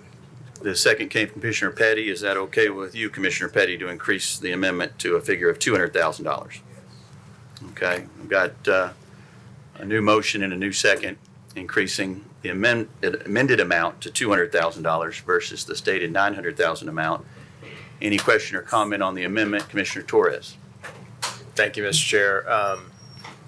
I understand the intent. I think if I understood Phoebe right, we have money in the line today for all legal services. Potentially, we could have a shortfall come late spring-ish where we would have to come back and revisit. I think the timeline in the presentation that I saw that any potential action or decision would come in Q3. Am I remembering that correctly, Mr. Neal? I think that would probably be an aggressive schedule for it. Q4. But, and I could, that's right. Yeah. So, my concern, similar to Commissioner Sanford's, is I think Mr. Neal is clearly an expert. And I think I don't know what we're accomplishing by delaying it, quite honestly. And as Commissioner Morton pointed out, the intent is that we have rights for the hospital to reimburse us, as well as on the back end, most likely a purchaser is going to reimburse as well. So I won't support the amendment. I'd rather see us keep moving forward and just continue to get the updates as we've agreed upon today. Thanks. Commissioner Petty on the amendment. I'm in favor of the spirit of it, but after what Mr. Clifford said, I didn't realize that we can stop. We can disengage at any time we want, and so we only charged $86,000 in the first month. That's a lot less money than $150,000. So I'm okay as long as we can take us month by month and make a decision then. And I really want to, once we start seeing the billing, have a little better idea, a little better feel for it. I agree with Commissioner Torres, and again, I'm in favor of the spirit of it, but at the same time, we can accomplish the same thing without the amendment because we have that option to do that. So Commissioner Petty, is it my understanding you wish to pull your second? Go ahead. Yeah, I'm going to pull it. Yeah. Okay. And I'm going to go ahead and just pull the amendment based on the conversation here and the feedback and the discussion, which I think was very good. I'm going to go ahead and pull the amendment because I think we can accomplish the same thing without having an amendment. So the amendment and its second have been pulled. Now we're back to the original resolution. Any questions or comments on the original resolution? I believe Commissioner Sturgeon was up first. Well, Jennifer was on earlier. Oh, I'm sorry. Barb had already spoken, so you. Commissioner Sturgeon, you've already spoken. I'll come back to you, and I'll go now to Commissioner Mason. Thank you. So I serve as vice chair on property. Commissioner Jones is chair. I just want to remind everybody that through property, we have made the decision to have Jesse attend those meetings and update us, give a platform for everybody to ask questions. So I know there'll be times where things will be sent out like his last presentation, but if you have questions, you want to deep dive, dig into stuff, let Commissioner Jones know so we can make a request that when Jesse comes to property that, hey, we want to look at this, we want to look at that. So I just want to remind everybody that we were trying to streamline the process by not scheduling special meetings, and just know that every time property meets, most likely Jesse's going to be there, and if you have questions and concerns, we can address it through property as well. Before I go to Commissioner Sturgeon, I've had a request just to ask all commissioners who are having conversations amongst themselves to keep those down to a minimum. You're allowed to speak to each other, but we want to make sure that everyone can hear the speakers and the questions as they're being asked and called upon. Commissioner Sturgeon. Thank you. I have two questions. One is, if we decide to change directions, what does that look like? Who decides that? Do we take an unofficial poll in between meetings that maybe we want to do something differently, or do we have to write a resolution to make this change? We didn't have a resolution to approve the rate. So, I mean, at any point, can we just vote in the middle of a meeting to like change directions? I'll go to legal counsel on that one. There it is. Okay. Actually, it would take something on your agenda for you to take action, but the board would be able to terminate the contract by majority vote. So it Since couldn't they just be one person's uncomfortable, it would have to be. That's correct. Okay. And then just as a point of comparison, can I ask how much is Mosley being paid to represent the hospital in this transaction? I do not have that information for you, but I can get it for you. Okay, is it anywhere close to $900 an hour? I suspect it's not. Okay, thank you. Thank you. Commissioner Morton, do you have a question or comment? Just maybe a point of clarification, and maybe there's hair splitting. I understood that Bassbury and Sims was representing the hospital, the transaction. Bassbury and Sims is my counterpart representing the hospital for the transaction matter. Bassbury and Sims. Do you know Bassbury and Sims' hourly rate by chance? I do not. I suspect it is market. It is what? Market. Any other questions or comments on the resolution? If not, if you're ready to vote, if you're in favor of Resolution 12617, signify by pressing your yes button. Any opposed, your no. Anyone wishing to change their vote, please do so at this time. Record the vote, please, Mr. Whitby. 21 yes, 3 no. Resolution passes. Thank you, Mr. Neal. Thank you very much. Talk to you soon. Now we're under the category of other. The first resolution under this category is Resolution 126-1, a resolution of the Williamson County Board of Commissioners regarding commission oversight and independent legal representation in connection with Williamson Health. The resolution did not go before any committee at the request of the author. Explanation, please, Commissioner Richards. Thank you, Chairman. Colleagues, I want to be very clear about what this resolution does and does not do. I didn't get a motion in a second. I apologize. I'm sorry. Let me do that real quick. Proper motion made by Commissioner Drew Torres, seconded by Commissioner Stresser. Please go ahead, Commissioner Thank Richards. you. It's not about undoing a budget vote that we just had. It's not about accusing anyone of wrongdoing. It's about commission oversight and who legal counsel represents and when county-owned assets of this scale are involved. Let me begin with some important history that I don't think most of you are aware of. In 2011, the full county commission adopted a formal resolution stating that the Williamson Medical Center was not for sale. It's resolution number 61112. They declared it's not for sale and not surplus property. The action was sufficient at the time to stop any forward momentum toward a sale because it reflected a clear policy direction of the governing body with oversight authority over county-owned assets. The resolution has never been rescinded to my knowledge. As of today, it remains the last formal policy position adopted by this commission on the question of the hospital sale or disposition. If that resolution was sufficient then to halt the sale process, it is sufficient today unless and until this body affirmatively decides otherwise. Importantly, the commission has not approved a hospital sale process, and it has not approved a transactional legal work towards the sale. What has occurred instead is that the hospital board has initiated activities on its own without prior approval of this commission and without this body being fully informed of those activities developed.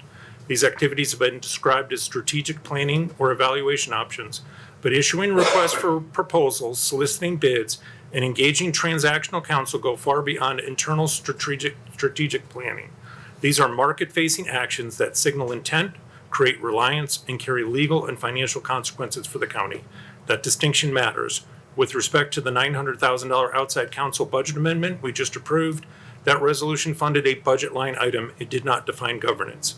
It did not clarify. The resolution does.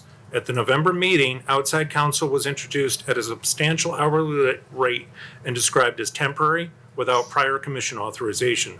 Reasonable questions were raised. This resolution does not interfere with planning and it does not premeditate any outcome. It simply reaffirms that when this commission is asked to exercise its fiduciary duty over county-owned assets, we are entitled to independent legal advice that reports to us. A yes vote today does not authorize a sale, it does not reverse any prior vote, and ensures that this commission's oversight role, clearly exercised in 2011, is respected today. For those reasons, I ask for your support. Question or comment first from Commissioner Sanford. Two things. First would be Bobby.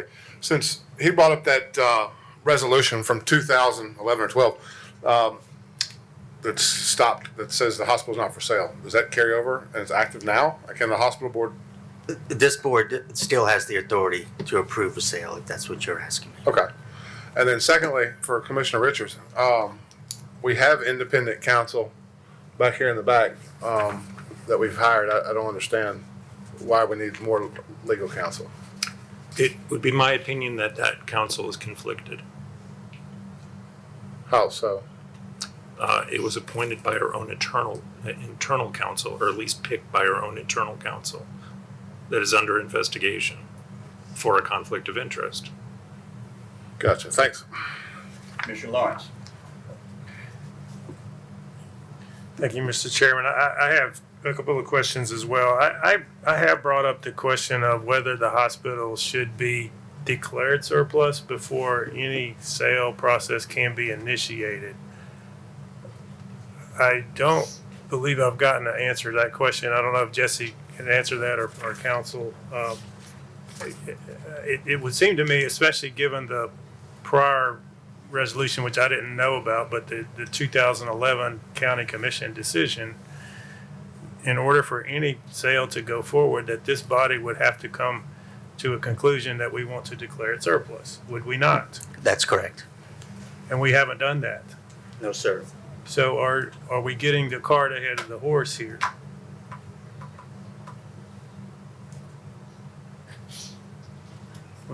Just, could we bring Jesse up to ask him that question?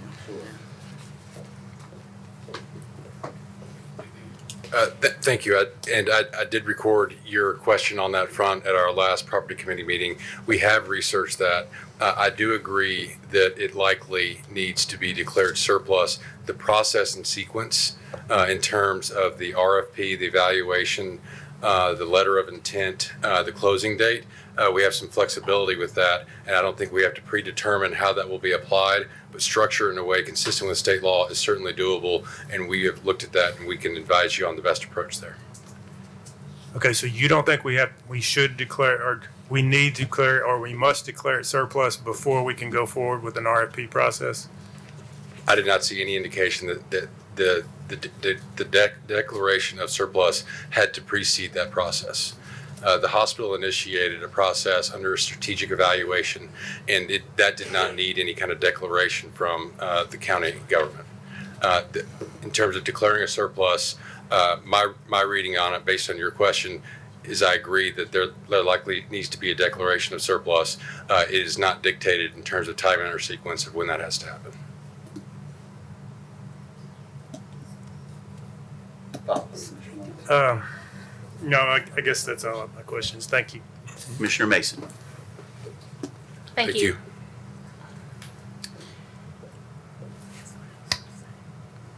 I'm trying to figure out how to phrase this, and I probably should have done this before I pushed my button, but I want to point out to this commission, you know, attorneys come in all shapes, sizes, and specialties. I know a lot about criminal prosecution.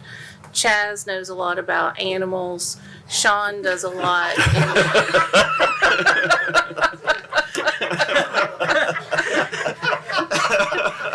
I thought you were a mortgage attorney.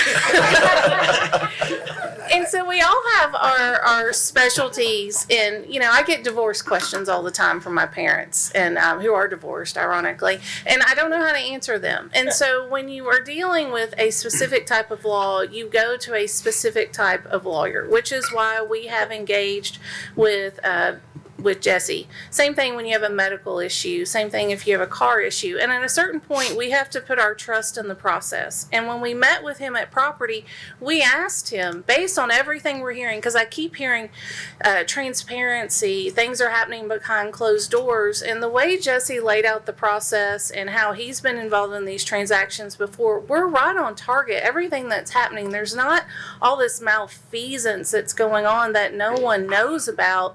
The hospital is entitled to do their due diligence, and they have some protection because of their proprietary information. And at a certain point, when we get there, we get to be a part of that. We get to look at it. We get to evaluate it. And so I keep hearing about transparency, but that's not the process, and that's not where we're at. And so at a certain point, we have to understand the process. And that's the way I understand the process. That's the way it was presented at property.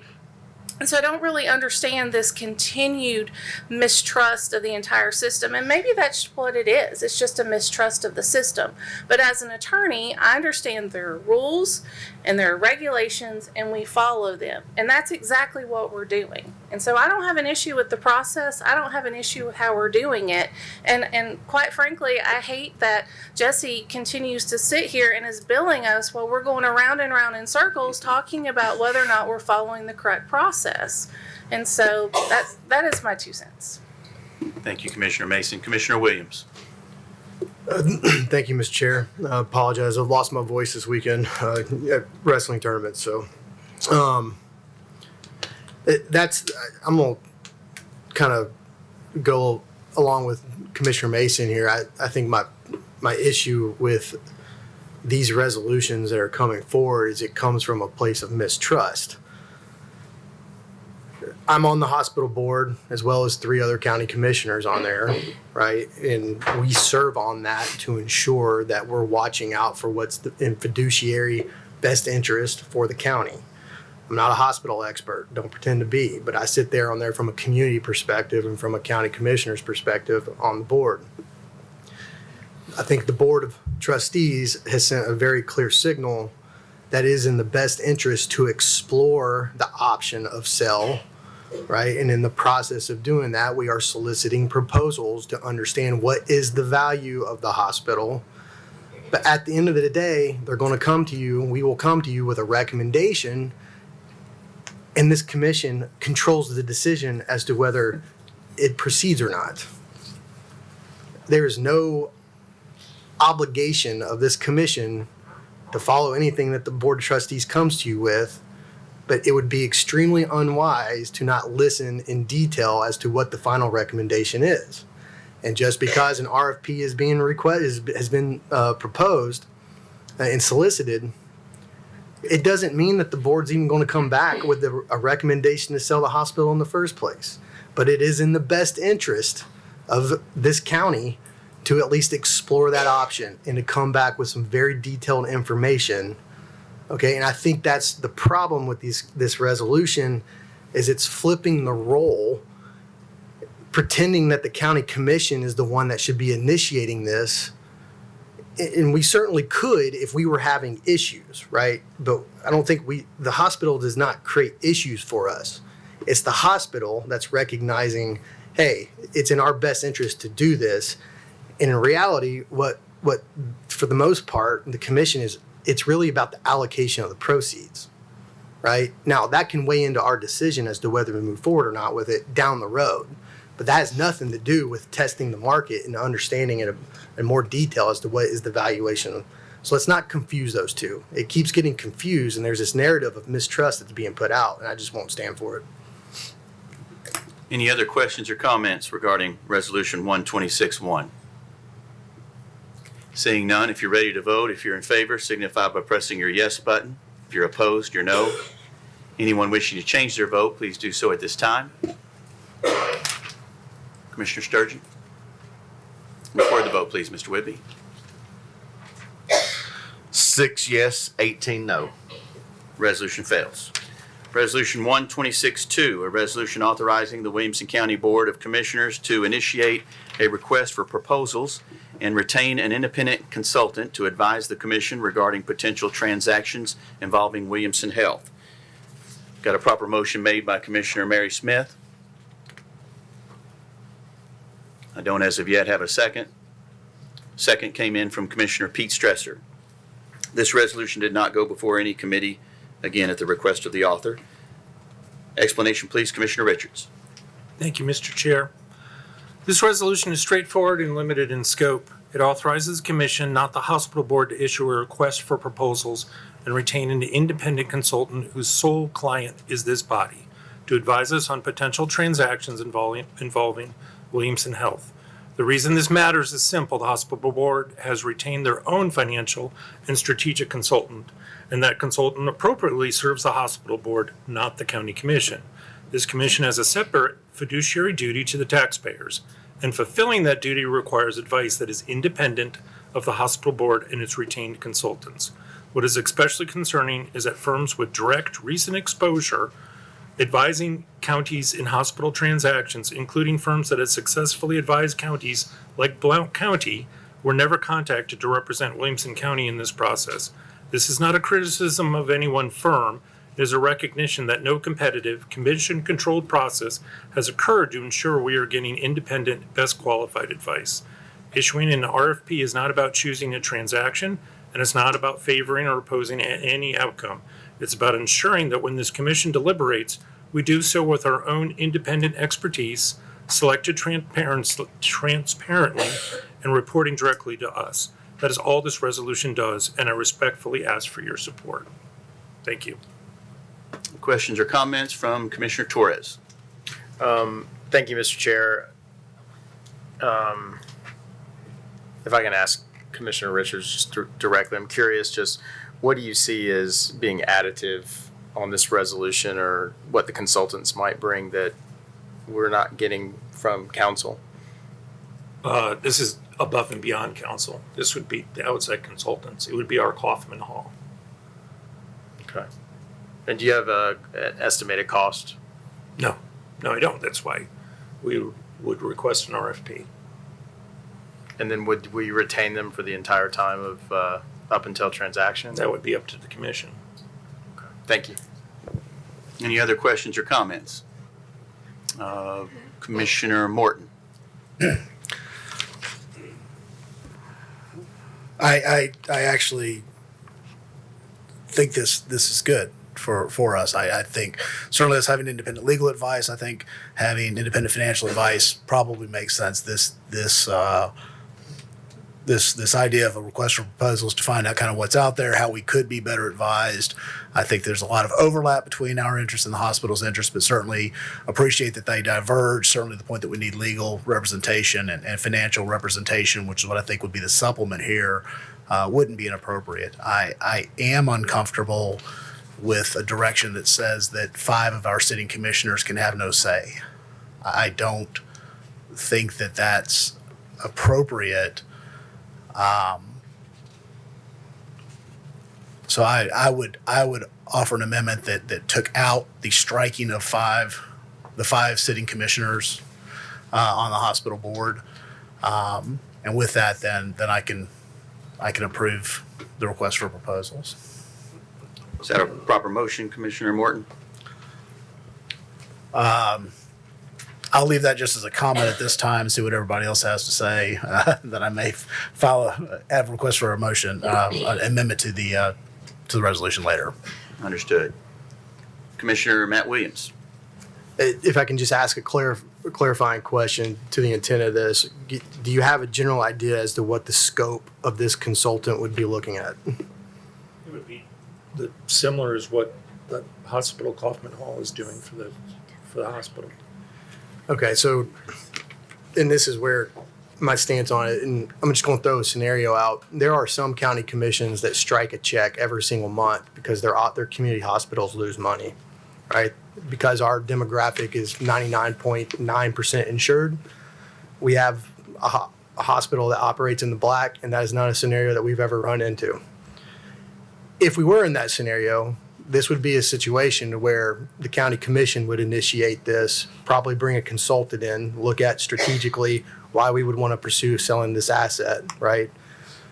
But that's not how this is initiated. This is the hospital board coming and saying, if we brought in a consultant, I think specifically what the consultant would need to be looking at is the allocation of the proceeds should a transaction be offered by this or be approved, be suggested by the board and then ultimately approved by the commission, and how to structure that. And I'm not sure that this is how that's written, and I'm not sure that this is the appropriate time yet to potentially look at this. But I think in the spirit of it, should this get a little bit further down, if the legislature comes back and gives us an indication or approval that the proceeds might have a wider range of application for the county's interest, right? And I think maybe a consultant coming in at that point would be very appropriate. But I don't understand why we would bring a consultant in to do a strategic analysis as to whether an RFP of the hospital is appropriate or not. That doesn't make sense to me, because in essence, Kaufman and Hall is already engaging with the hospital board, who's initiated the process to do that. And when the results of the RFP and the recommendation of the hospital board is presented to this commission, all of that information is going to be presented at that point in time for this commission to make a decision. That's all I have to say. Commissioner Mary Smith. I agree. This is a really good discussion. I think just the feedback that we're getting from the community, and I think Commissioner Williams hit on it a little bit with just this mistrust, a lot of questions, and I think mistrust on both sides. I mean, I'm hearing from people that are concerned about not wanting to sell the hospital. There's 70 years of history there. They're concerned about what's going to happen, if the hospital should get sold. What does that mean to them? I'm talked to people that have written into their wills donations to this hospital. And so there's a lot of concern in the community, and there's a lot of questions. And I think we're having difficulty answering all those questions because this is the largest financial transaction we've ever gone through, but it's more than just financial, it's emotional. So I think that, having a consultant that can kind of help us through this process, I think, again, Commissioner Williams makes a good point. Is it right now or is it later? But right now, all we're asking to do is put an RFP together to kind of understand what this consultant would do and then what they would provide. So I would be supportive of the RFP process just to make sure that we have somebody that we can talk to, we can lean on, that can walk us through this and make sure that everyone's interests and everyone's questions and concerns are being addressed. Commissioner Lawrence. Thank you, Mr. Chairman. This is going to be the largest financial transaction in Williamson County history, without a doubt. And we definitely want to make sure we get this right. We are the representatives of the taxpayers. The hospital board is not. We are their elected representatives. They are not. That's a very distinct difference between our boards. There may be some conflicts of interest that they have that may steer them in the direction of a certain decision. That a different consultant with a different set of, with a possibly different agenda could possibly look at and say they disagree with and believe that there might be another or better option that we should consider. So I agree with Commissioner Morton. I mean, this is like a second opinion, more or less. We're going to have a different set of consultants that could give us a second opinion on the different proposals that come in. I also agree with Commissioner Williams. I don't think we need two sets of RFPs out there. That would be very confusing to the hospital community, I think, if we put out a separate RFP that the hospital board, we don't have privilege right now to the hospital's RFP or that process. But if there was a way we could, if we could hire a consultant that could be engaged with the RFP process alongside the hospital consultants, that would eliminate the need for another, RFP. And I think that would be, again, very confusing and redundant and unnecessary. I'm not sure we need to take that whereas that. I mean, really, the purpose of this resolution, and as I see it, is simply to put out a request for proposal for a consultant. If that doesn't mean we're going to hire that consultant. It doesn't mean we're going to engage. I don't think this resolution binds us, correct me if I'm wrong, counsel, binds us to sending out a separate request for proposal. If we were to decide to hire a consultant, I think at that point we could decide how we could engage with the current RFP. So I support the idea of the resolution as long as we're not binding ourselves to a couple of things that, the issue that Commissioner Morton, he may bring a resolution later on or amendment on. But as long as we're not binding ourselves to that, could we support this amendment to do a request for proposal, and would that be binding us to do a separate request for proposal for the hospital? Well, obviously, under the language of this resolution, you are directing the county to start that process to request a separate request for proposals. Okay. Now, some of the language in the resolution really needs to be amended. Number 5, like Commissioner Morgan says, I don't believe that's within the authority of the county commission to take away statutory authority of one commissioner or two commissioners. So I do raise that concern while you were considering this. No, thank you, Mr. Chairman. Commissioner Clifford. Thank you, Mr. Chair. Just a comment, and then if I could, I have a question for council if you'll allow him to make his way up to the podium. I'm just not sure what the RFP is doing, so I do want to ask some questions. For my limited experience working in a big firm with other lawyers that did, company buying, selling, M&As, it wasn't just hiring a lawyer to draft a contract. That was the deal team. It was advising on the best interests of the client, whether it made sense to go forward with a deal or aspects of a deal, and if not, don't do it. If so, here's the best way to get through this deal to maximize your return for that client. That was my understanding working with you and your team of people that you told us earlier that you're working with, from senior partners, mid-level partners, associates, paralegals. You guys are the deal team for the county commission and the sale of this hospital. So my question, I guess, a couple questions. A, is that true? And maybe elaborate on that. B, from your experience representing governments in transactions like this, what would be your recommendation based on what you're hearing for the need of an RFP or a consultant in addition to yourself at this point in the process? And what would you suggest that we consider? Sure. Thank you, Commissioner, for that question. First, in terms of the deal team that we put together to help support the commissioners, it is a full service, full range of specialties and backgrounds to help evaluate the legal and economic impact and community impact of a potential transaction.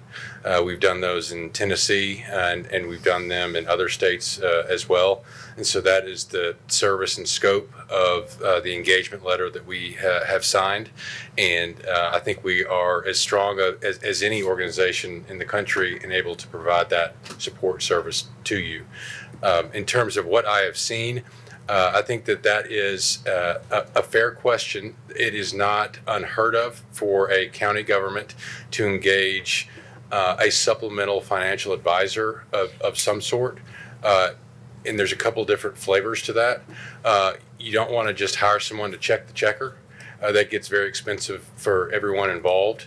But having someone who can collaborate and engage directly with the county, with Kaufman Hall as their counterpart, that is something that I have seen not most of the time. It's a minority rule, I would say, but there are times where that engagement is pursued. And it's more so in the idea of a fairness opinion, someone who can give and look at the data, the economics, the market, and give a feedback in terms of the overall package that's being proposed. And so I think it can be tailored to Williamson County if that is the direction it goes. I do think that you would want it to supplement and add value to the exercise that Kaufman Hall is already engaged to do, as opposed to a parallel process that processed the same data, evaluated the same market trends. I think that would be how I'd characterize it. Follow-up question, Mr. Chair. Yes. Would you be in a position to provide us with some advice as to what that could look like if we were to pursue an RFP or a financial advisor, or however you just framed that, and at what point in the process? Yes. I've got experience currently and historically doing exactly that, so I'm glad to prepare that if you'd like. Okay. Having heard that, I would like to make a motion to table this resolution until we receive advice and recommendations on behalf of our lawyer as to what we might need and to when we might need it. I just feel like I am certainly ill-equipped to vote on whether we need to move forward with an RFP at this point for a scope that has not been identified in this resolution, but perhaps it could be at a later date. I just don't think it's ripe right now, and I am definitely ill-prepared to vote on it. So I'm going to make a motion to table this resolution. Second. Got a proper motion to table made by Commissioner Clifford, seconded by Commissioner Tunnicliff. I've got questions and comments on the board. Questions or comments related to tabling, or do I? It's undebatable. Is it undebatable? It is undebatable. Oh, does it have to be a three-quarters vote or just a majority vote? Okay. I'm told tabling is undebatable. It will pass with a simple majority vote. If you're ready to vote and you're in, she's loading it now. In a moment when it appears on your screen, if you're in favor of tabling this, press your yes button. If you're opposed, your no.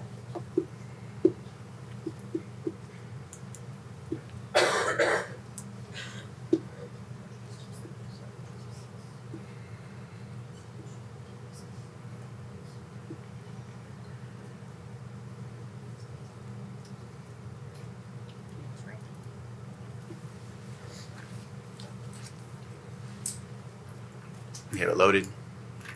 Okay, go ahead, and if you're again in favor of tabling Resolution 126-2, press your yes button. Any opposed, your no. Anyone wishing to change their vote, please do so at this time. Record the vote, please, Mr. Whitby. 16 yes, 8 no. Motion to table passes. Next resolution is Resolution 12611, resolution accepting a donation of incubators from Friends of Williamson County Animal Center. Public Health was 5-4-0 against. Budget Committee was 4-4-0 against. I do have a proper motion made by Commissioner Guy Carden, seconded by Commissioner Tom Tunnicliff. To our resident animal expert, Commissioner Morton, explanation, please. Not often I'm left speechless, Mr. Chair. This is a resolution for incubators for neonatal kittens. And what are incubators, Mr. Morton? Well, that's not part of my specialty animal practice, not with regard to kittens. There are incubator specialists Yes. that would Another qualify for that. Any questions or comments? Seeing none, if you're ready to vote, if you're in favor of Resolution 12611, press your yes button. Any opposed, your no. Anyone wishing to change their vote, please do so at this time. Commissioner Petty? Sorry. Record the vote, please, Mr. Whitby. 22 yes, 2 out. Resolution passes. Resolution 12613, resolution accepting a donation of walkie-talkies valuing approximately $2,200 from the company called Rocky Talkie. Proper motion made by Commissioner Barb Sturgeon, seconded by Commissioner Drew Torres. Public Health Committee was 5-4-0 against. Budget Committee was 4-4-0 against. Explanation, please, Commissioner Morton. Yes, it's just accepting some walkie-talkies just to allow staff to communicate better inside the building. Any questions or comments? Seeing none, if you're ready to vote, if you're in favor, signify by pressing your yes button. Any opposed, your no. Anyone wishing to change their vote, please do so at this time.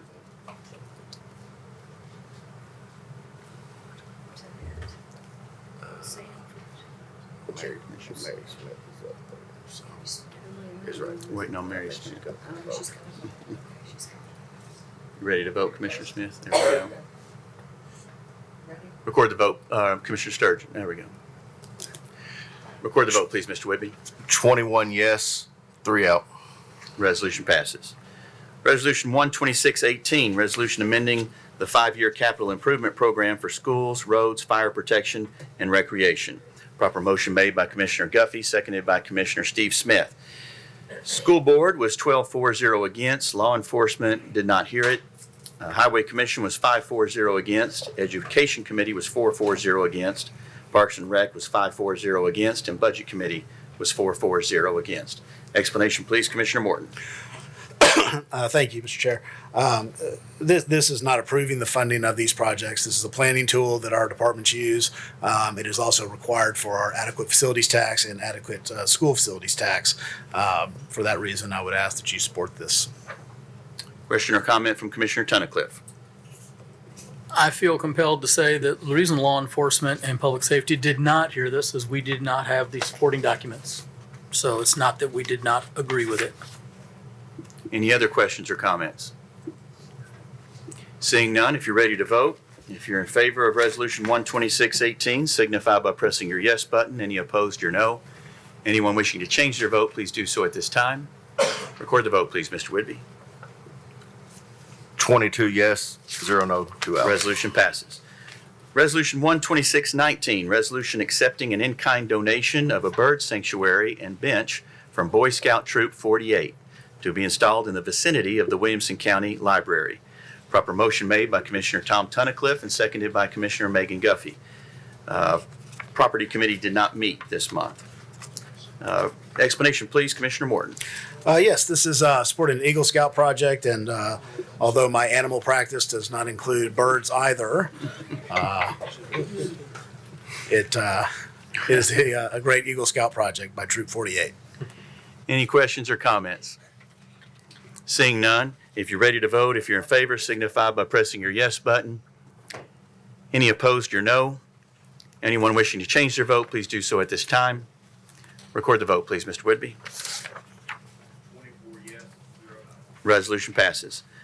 Resolution 12620, resolution authorizing the Williamson County Mayor to enter into an interlocal agreement with the town of Nolensville, Tennessee for the reimbursement of costs associated with software licenses purchased by Williamson County. Proper motion made by Commissioner Steve Smith, seconded by Commissioner Betsy Hester. Law Enforcement did not review it. Budget Committee was 4-4-0 against. Explanation, please, Commissioner Tunnicliffe. Yeah, once again, we did hear this one, but that's all right. We're going to get that figured out. 4-4-0 against? I don't know exactly. I've slept since then, so I apologize. Okay, I'm being told law enforcement was 4-4-0 against. We are just trying to get reimbursed. We're not trying. We are going to get reimbursement back from Nolensville for some software that was required to make their system work with ours, if I believe I'm correct, and Connor's nodding yes. Question or comment from Commissioner Mason? resolution. It's about the would not review. I've seen it on a lot of these, and it. My question was going to be: is it would not review, or is it better did not review? Or it sounds like in this case it was reviewed. I'm just thrown off. I've never seen the would not review because I don't recall even at property us going, oh, we're just not going to hear that. I was So I'm not sure told where it- this is coming from. I was told it had to do with it not being on the agenda in time, but I'll Which- let Commissioner Tunnicliffe, the chair of that committee, give a better explanation if he can. I'm not sure I can. Okay. Any other questions or comments? Seeing none, if you're ready to vote, if you're in favor, signify by pressing your yes button. Any opposed, your no. Anyone wishing to change their vote, please do so at this time. Record the vote, please, Mr. Whitby. 24 yes, 0 no. Resolution passes. Resolution 12621, resolution authorizing the Williamson County Mayor to enter into an interlocal agreement with the City of Franklin for the provision of firefighting and emergency response services. Proper motion made by Commissioner Tunnicliffe, seconded by Commissioner Steve Smith. The Law Enforcement Committee, I have it down as 3-4-0 against. Budget Committee was 4-4-0 against. Explanation, please, Commissioner Tunnicliffe. Yeah, I would require some help from the county on this one to bring me up to full speed on it again. I apologize. No worries, sir. Tyler Scott, the safety director. I know you know that. I signed up for that. This is an agreement between the county and the city of Franklin for them to help us out on unincorporated area in the area of 65 and 840 that they can get to more quickly for fire response from their station at the Ag Center. They're just more closely located to it. They can get to it quicker. There's no money exchanging hands on this deal. It's just them helping us out. Any questions or comments? Seeing none, if you're ready to vote. Did you have a question, Commissioner Smith? No, that was for the motion. I apologize. If you're ready to vote. Oh, you do have a question. Okay. Is this basically a mutual aid agreement for a specific area? It is. It's an auto aid agreement so that as soon as we are dispatched, they are dispatched at the same time. Mutual aid would be where we are dispatched and we get on the radio and ask for them to come. Okay. This will be automatically instituted. Okay. Yep. Thank you, Mr. Chair. Mm-hmm. Any other questions or comments? Commissioner Williams? I just want to say, I know this has been a long time going. This has been a multi-year discussion and working through a lot of details to finally get to this point. So just appreciate all the hard work that's gone into this. And more to come, hopefully. Yes. Still working on it. Any other questions or comments? Seeing none, if you're ready to vote, if you're in favor, signify by pressing your yes button. Any opposed, your no. Anyone wishing to change their vote, please do so at this time. Record the vote, please, Mr. Whitby. 24 yes, 0 no. Resolution passes. Resolution 12622, resolution authorizing the execution and delivery of a master services agreement with Powder Tails for management of special duty work by Williamson County Deputy Sheriffs, authorizing payment of employees for such work pursuant to special duty law enforcement provisions of the Fair Labor Standards Act, and addressing the treatment of such payments for purposes of the Tennessee Consolidated Retirement System. Proper motion made by Commissioner Greg Sanford, seconded by Commissioner Steve Smith. Law enforcement I have down did not review it. Correct. I'll take that as a correct. And then budget was 4-4-0 against. For the explanation on this one, I'm going to go to our legal counsel, Bobby Cook. Well, how about Or that? no? Oh, did he tell you? You wanna call I think him you wanted to go first? first, or no?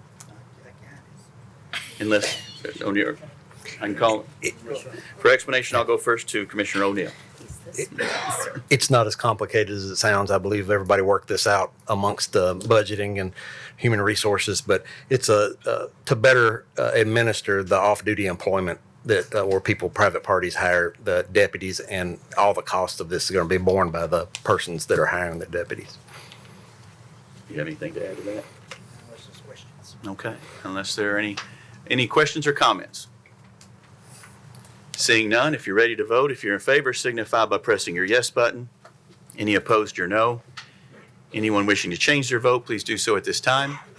Record the vote, please, Mr. Whitby. Resolution passes. Resolution 12623, resolution declaring certain county-owned weapons as surplus. Proper motion came in from Commissioner Tom Tunnicliff, seconded by Commissioner Guy Carden. Public Safety Law Enforcement was 3-4-0 against. Budget Committee was 4-4-0 against. Explanation, please, Commissioner Tunnicliff. This is for 2 rifles that are still to be declared surplus that were, I believe, missed on the last one we ran through on this. Any questions or comments? Seeing none, if you're ready to vote, if you're in favor, signify by pressing your yes button. Any opposed, your no. Anyone wishing to change their vote, please do so at this time. Record the vote, please, Mr. Whitby. 24 yes, 0 no. Resolution passes. Resolution 12624, resolution authorizing the Williamson County Mayor to enter into an equipment rental agreement with Diverse Computing, Inc. Proper motion from Commissioner Tom Tunnicliff, seconded by Commissioner Greg Sanford. Law Enforcement Public Safety was 3-4-0 against. Budget Committee was 4-4-0 against. Explanation, please, Commissioner Tunnicliff. Yes, after speaking with IT and also with the Sheriff's Department, this is a piece of equipment that will be used at the courthouse to allow us to connect to TBI and other law enforcement agencies, which we could not do without this piece of equipment. Any questions or comments? Seeing none, if you're ready to vote, if you're in favor, signify by pressing your yes button. Opposed, your no. Anyone wishing to change their vote, please do so at this time. Commissioner Sanford. Record the vote, please, Mr. Whitby. 24 yes, 0 no. Resolution passes. Resolution 12625, resolution to convey Williamson County's interest in real property commonly referenced as the Fairview Ballpark to the City of Fairview and authorizing the county mayor to execute all documents needed to convey the property. Proper motion made by Commissioner Mary Smith and seconded by Commissioner Ricky Jones. Parks and Rec were 4-4-0 against with 1 abstention. Budget Committee was 4-4-0 against. Explanation, please, Commissioner Morton. About 30 years ago, City of Fairview asked our Parks and Rec Department to take this park over. They have now asked for it back, so we are giving it back to the City of Fairview.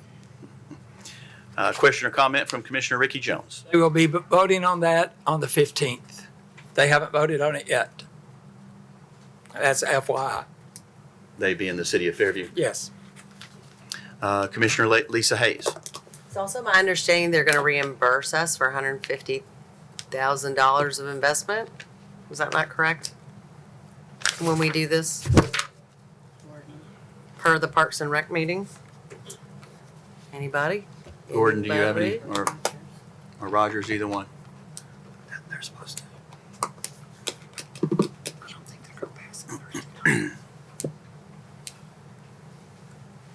So we're getting the cart before the horse. Between the county mayor Anderson and the city of Fairview Mayor Anderson, there has been a request for reimbursement of funds if they approve the transition to acquire the park.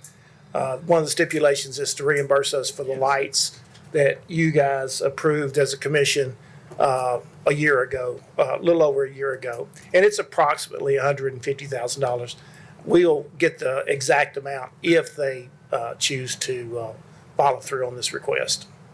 So we're voting on this before we've gotten their vote on it. Yes, that's correct. They have asked if the county would be willing to do it. The answer to that is yes, if you actually want to acquire the park. So they are maybe second guessing themselves. I don't know. But as Commissioner Jones pointed out, this is all pending their approval, which they haven't met yet. Okay, interesting. Any other questions or comments?